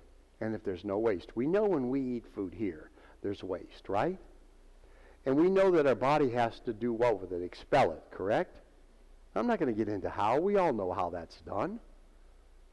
In heaven, there is no waste in the manna. So that's a process that you don't have to do in heaven. It's actually kind of nice. You don't have to worry about it. Now, for those newborn children that the mother is going to raise, they don't have to potty train them. They have to worry about diapers. So there's a few nice things about it. That doesn't mean, oh, well, I'll just go have an abortion right now and I won't have to deal with that later. It doesn't work like that. You might have a problem with Jesus about that. But it is raised in a perfect setting. Does that answer your question? Hold on. You were first. He's next. You might have already said it, but I don't remember the answer. Did you touch Jesus? Did I touch Jesus? Yes. I physically held his hand. Hold this microphone. You're next. Yes. The question was, did I touch Jesus? Yes, I did. I held his hand. He wiped my tears. He held mine. He would put his hand on my heart. He would talk when he was teaching. He would touch me and he would say, you feel this? You see that? Yes. I wasn't there in spirit form. I wasn't there in a vision. I was there physically. Just like I'm talking to you. If I walk up to you and I say, God bless, and I wiped your tears, that's what Jesus did. Yes. Now, there is something about his touch that you have to understand. When he touches you, when he pulls his hand away, there's like a little glowing light that kind of filters as the physical touch releases, and it dissipates, but it's there just for a second. It looks, it's not light, but it's like just a presence of his hand. You know it was there because his love is that close and touching you. It's just, until you have him, hopefully you won't have to help you up, unless you're right in front of him like I did and he helps you up. You've never felt love and caring and concern like that ever in your life. But yes, I did touch him. He's incredible. Yes. There's a question been asked about, did God tell you about the earth, talk about the earth as when you were in heaven? Did he mention any primetime TV preachers? Give me that I have mic. another question after that. All right. No, he did not mention any primetime TV preachers. He did not mention anybody by name. He didn't say, well, this is a good one and this is a bad one. What he did show me was multiple churches throughout the world. And he explained to me what was going on within those churches. And he's not happy with some of them. He showed me what they were doing wrong. He showed me those that false prophets were in here, false teachers. There are teachers, there are preachers that are not even saved. It's a profession. They go, they get their license, they go to school even, get their theological degrees, whatever the case may be. And it's a career, but they're not truly saved. Now, that doesn't mean that there are all of them are like that. It doesn't mean that they don't get that way, because you cannot be exposed to Jesus for too long until you're going to start to understand. But there are those that just do it because it's a good paycheck for them. It's a good job security. There's some preachers that go into churches and they make pretty good money. Especially you get some of these big churches. And there's also those churches that go in and they don't like it when I say this, I don't really care, that are get rich and prosper churches, and they take all of your money and it goes straight to them. And they're driving or flying around in $65 million jets and everything. You don't need that. Any money that's given to you in a form of a love offering to the church or support of the church, you are entrusting that money to them so that they can dispense it out according to God's will to benefit His kingdom. His. Yes, there are certain expenses, travel expenses, there are buildings. These are not free. I've had people say, well, why do you even charge for a book if God gave you this word? Because I haven't found a printer that will print it for free yet. There are certain expenses. He's not saying that's not the case. But when you start taking it and using it to enrich yourself, that's when they start going over the wire. Because that preacher, head of that church, is not anything special. He's a servant. He's a vessel that God is supposed to be using to share His word, to help tend to His flock. And there are a lot that are not going to do that. They're not. Now, every penny that we get from the books and stuff that we sell, I do know what we charge. I wish I could give them all away. We do give some away.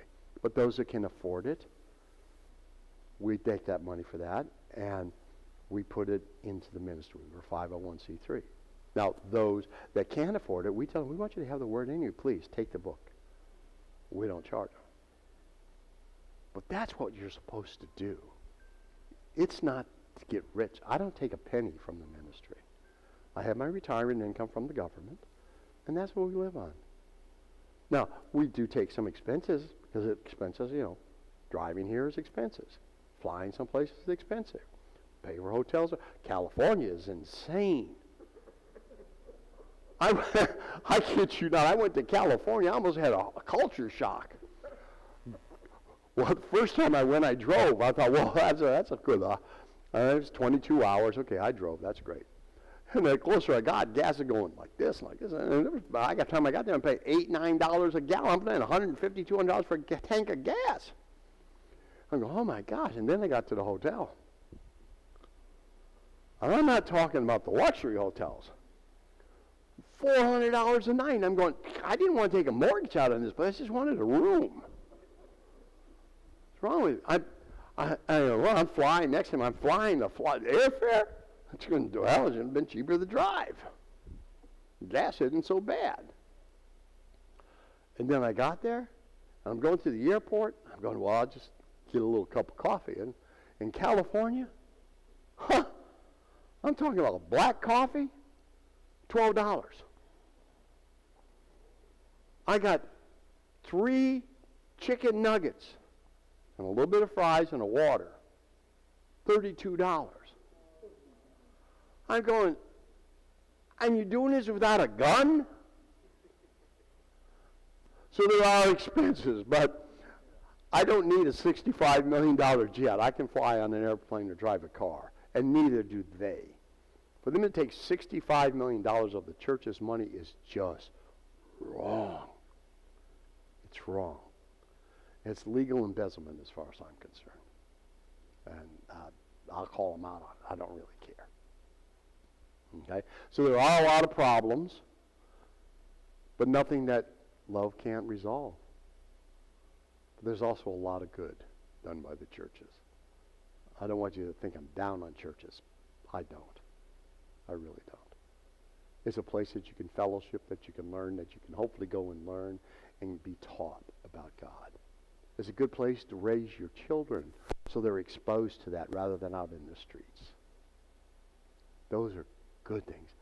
The church is good. And the church, remember this, is not this building. The church is you. This is where you choose to fellowship, or wherever you choose to fellowship. Do you need to? Yes. Does that help you get to heaven? No. What gets you to heaven is believing. Enough about beating up everybody else. Go. How beautiful heaven must be, this question is related to that. And you mentioned a little earlier about it, but I'd like for you to elaborate. Here on earth, we're used to three primary colors and 3 secondary colors, and that's our limit. That's what we understand. Does heaven have maybe 7 primary colors? I'm not going to try and number them. Can you explain on that? Absolutely. I'm not going to get into primary colors and everything else. We have a lot of primary colors here, and we have a lot of shades and combinations of them and so on that make up different variations of that. Orange, burnt orange, red, yellow and black, and different things like that. No. In heaven, it's not shades or primary colors. It is actual brand new individual colors. And the number of them, how many colors are in a rainbow? How many shades are in a rainbow? In heaven, it's not a rainbow. It's the actual different colors. And there's colors that we do not have. Not a shade of something here. We don't even have them. And the colors are different. Here they're colors. They're flat. That's red. This is red. This is white. This is blue. That's blue. It's flat. In heaven, the colors are vibrant and alive. It's like you're looking at a mist, a sunshine coming through the clouds, and you see the rays. You see them in the clouds.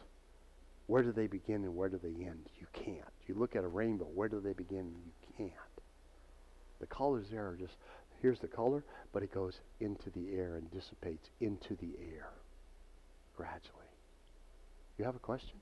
Yeah. Uh-oh. We're broadcasting this over the internet, and we had a question from Richmond, Virginia. Well, put this in the microphone. Oh, this is the whole question? Yeah. Oh, my.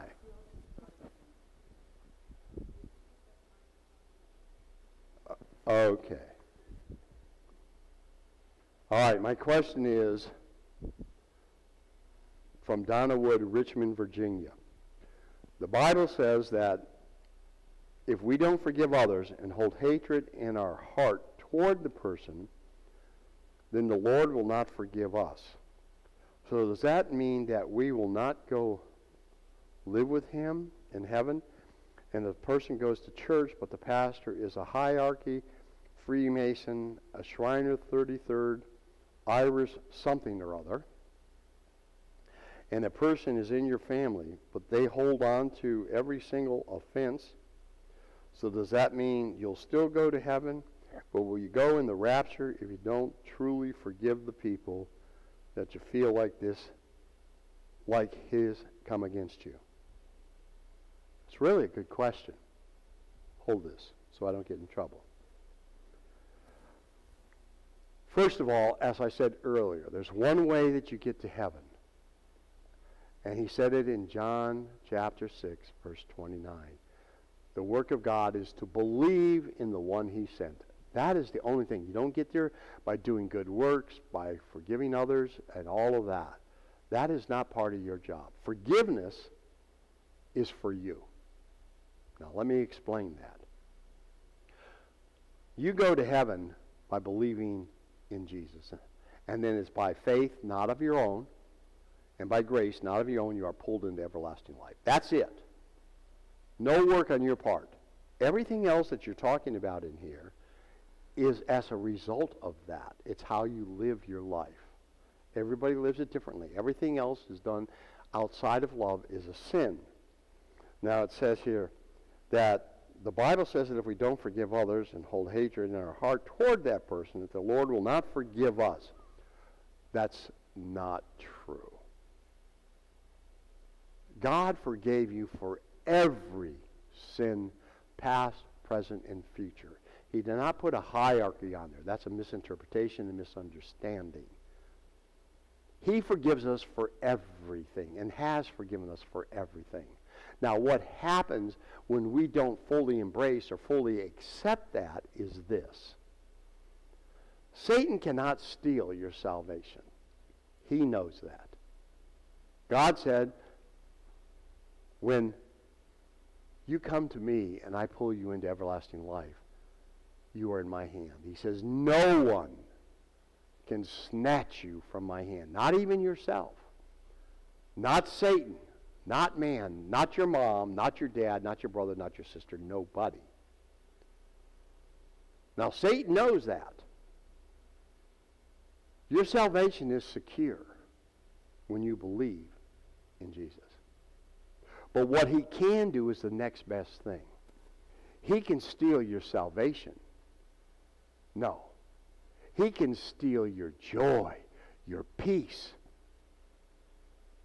your tranquility, and he can steal your witness. Steal your salvation? No, he cannot do that. You cannot snatch him. What part of no one do we not understand? That's not a disciple saying that. That's Jesus saying, no one can snatch you from my hand. No one means no one. Nothing. Now, if you are involved and your family member is doing this wrong or that wrong, or you're a 23rd or 93rd Mason or whatever it is, and they're doing something wrong that's anti what God does, that's a sin. But it's no more of a sin than a little white lie. He's forgiven them for those sins as well. He doesn't show favoritism. It says in the Bible, God shows no favoritism. Favoritism is a sin, and God cannot sin. So when he forgave all mankind for all sins, past, present, and future, he meant exactly that, all sins. Now, when he sent me back, I asked him, I said, what happens if I mess up? And he says, you're going to mess up. You're not perfect. Nobody is. But he knew that when he accepted us. He didn't tell us, clean up, come here, then I'll accept you. He took us as we were. And he knows we all have internal things that we're going to be doing and continue to do. And they're wrong. They're sinful, but he's forgiven us for them. But in the way he looks at sin, a white lie, a 33rd Mason, if they're doing something wrong, or your parents saying you can't do this, or you don't forgive somebody, that doesn't going to do anything for your salvation. You still will go to heaven. You've been forgiven it. But it can steal your joy. It can steal your peace. And it can steal your witness. And if Satan gets you to look elsewhere, look at all of that. Concentrate on that. Try to figure all that out. Well, this is going to keep me for that. What he has done is got your eyes off of Jesus. I'm looking at you right now. Now I'm looking over here. I cannot see or concentrate what's going on behind me because my concentration was up there. But if I look at you like this, my concentration is on you. And likewise, if I'm looking at Jesus, I am looking at what he says, not what man has said. Not man's understanding, not man's interpretation, to try and make you understand their point of view, which is their pride, because if they can get you to look their way, that satisfies their ego. If I can get you to look at me over here and I'm doing something wrong and you get you to agree to this, then what did I do? I satisfied my pride. I'm justifying me. The more people I can get over here to agree to what I'm doing is wrong, makes me feel better about what I'm doing is wrong. But it's still wrong. Wrong is wrong, right is right. You're all entitled to your own opinion, but you're not entitled to your own set of facts. And the set of facts are this. He's already forgiven you for everything. And all you have to do is believe to accept that payment. And when you do that, you're forgiven. Is accepted and payment is in full. Now, everybody that sins, anything outside of love, is a sin. Do we continue to sin while we're here? Yeah, we wish we wouldn't, but we do. But aren't you blessed that he forgave you for that? See, you don't have to go back and say, Father, forgive me, for I've sinned today. No. No. Those of you who have kids, if your child does something wrong, and comes back, Mommy, forgive me. Okay, you're forgiven. Mommy, forgive me. And he keeps coming back over the same thing over and over and over. Look, you've already asked that 15 times. I already forgave you. God forgave us once and for all. In his crucifixion, when he was on the cross, he said, it is complete. I'm going to talk about forgiveness again in just a minute. But I want to point on to this. It's very, very important. Complete means it's done. Man keeps bringing it up, not us. Now, our forgiveness is different than his forgiveness.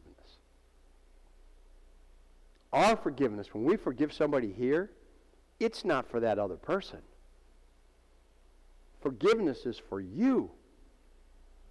It's for you. I forgive you. You didn't do anything to me. I'm just going to use you. I'm not going to pick on you. You look too mean. I'm going to pick on Carol. Carol, I forgive you. What did you just forgive me for? You see my whole point? You can't have forgiveness without recognition, acknowledgement, and that's all part of repentance.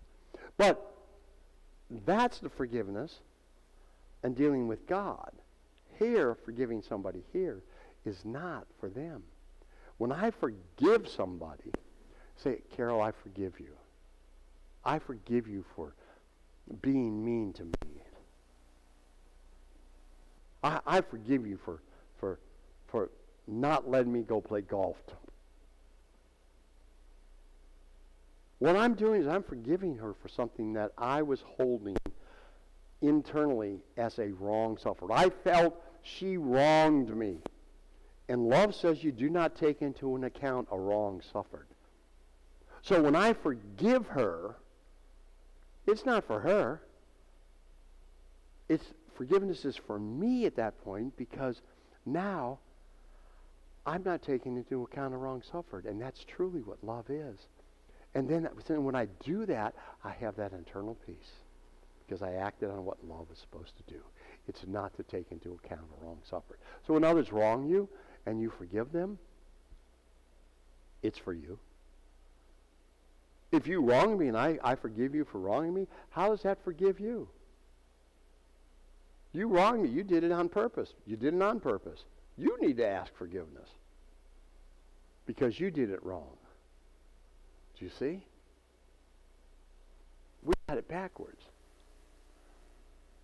1 second. Now, when God forgives you, he forgives you for everything. And he will never bring it up again. When he forgives you, your sins are as far from the east as they are from the west, to never be brought up again. And he won't bring it up again.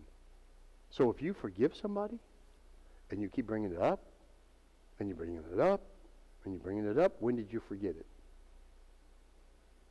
You didn't, did you? So you didn't really forgive them. Now let's talk about forgiveness. God forgave us. We sin. We mess up. We're going to mess up. Everybody is accountable for themselves. It's a personal relationship with Jesus between you and he. I can't tell you how to do it. And nor can you. I can't tell you you've got to forgive them. I'm not God. That's between you and God. God forgave us for all that. So I sin. I mess up.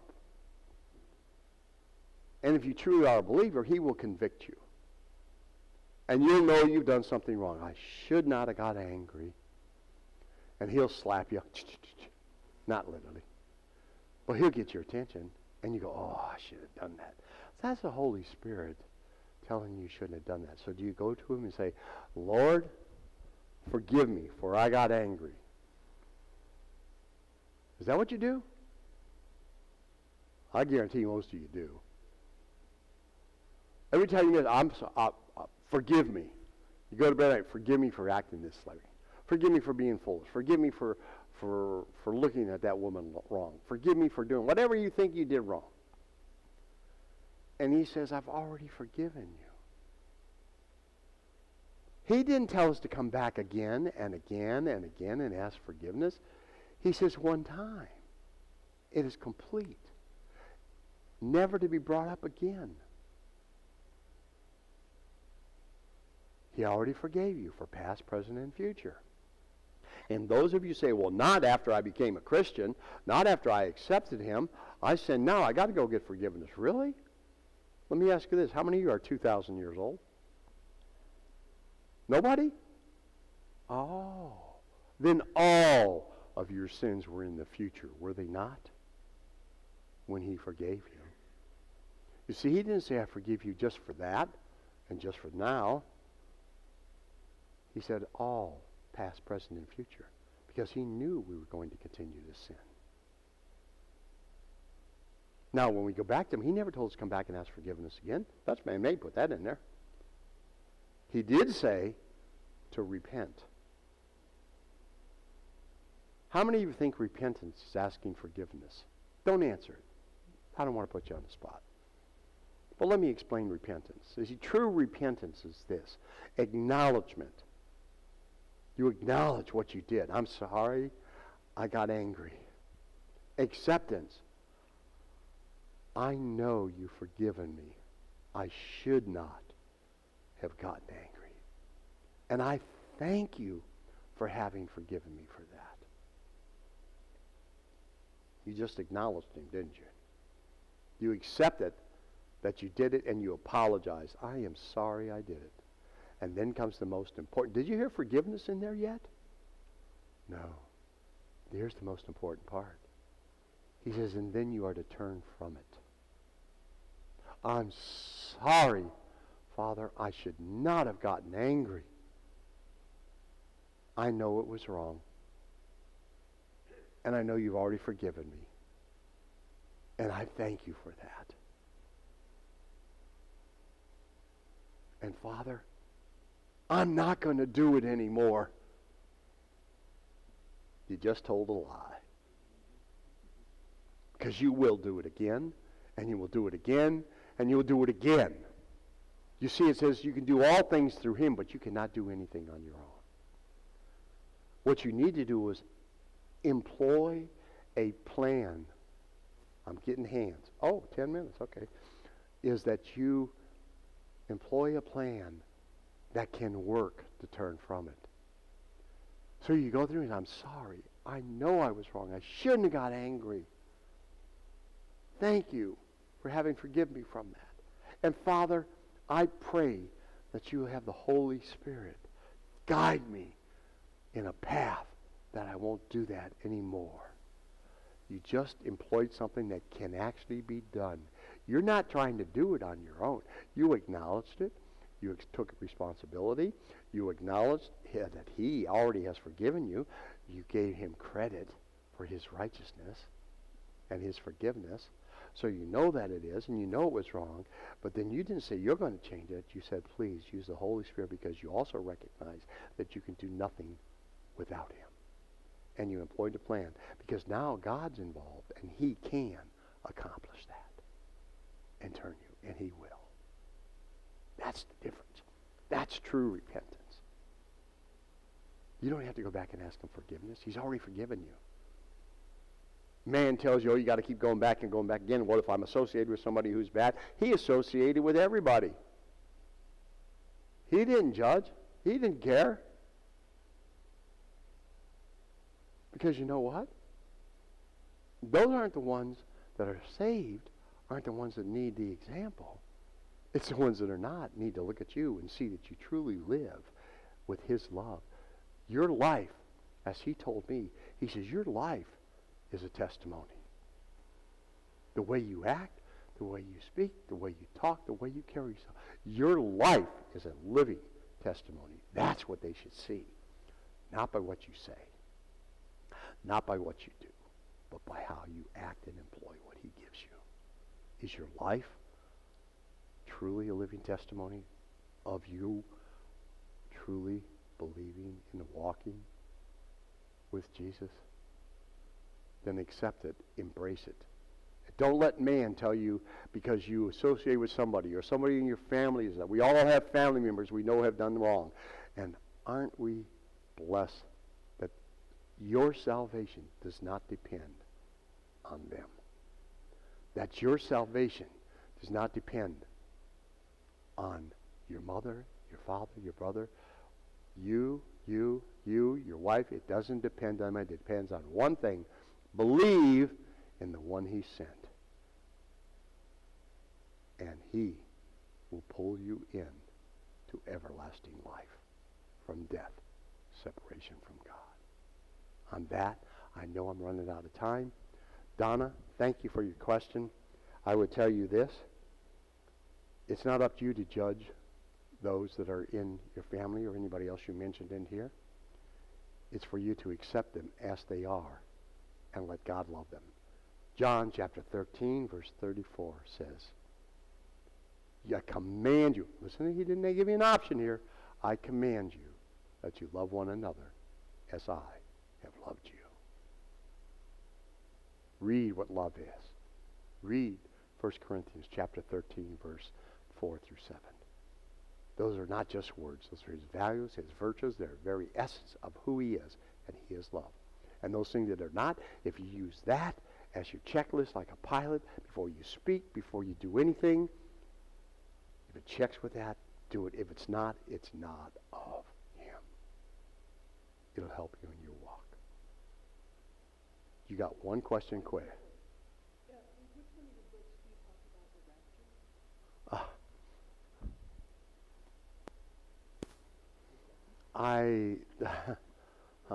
rapture? There's actually in book 2 and 3, it's mentioned. Okay, thank you. I have to do another complete one on that. Okay. All right. Books 2 and 3. All right. I thank you all for coming. Garen has a question. All right. Well, we still got 5 minutes, Garen. Okay. I just did Jesus indicate to you the two witnesses in the tribulation?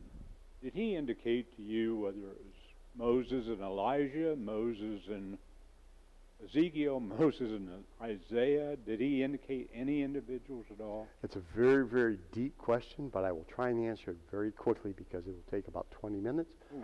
But in reality, you have to understand there's a lot of symbolism and symbolic meanings in Revelations. And as the witnesses are all of those of body of believers. He uses them to show that they were true believers.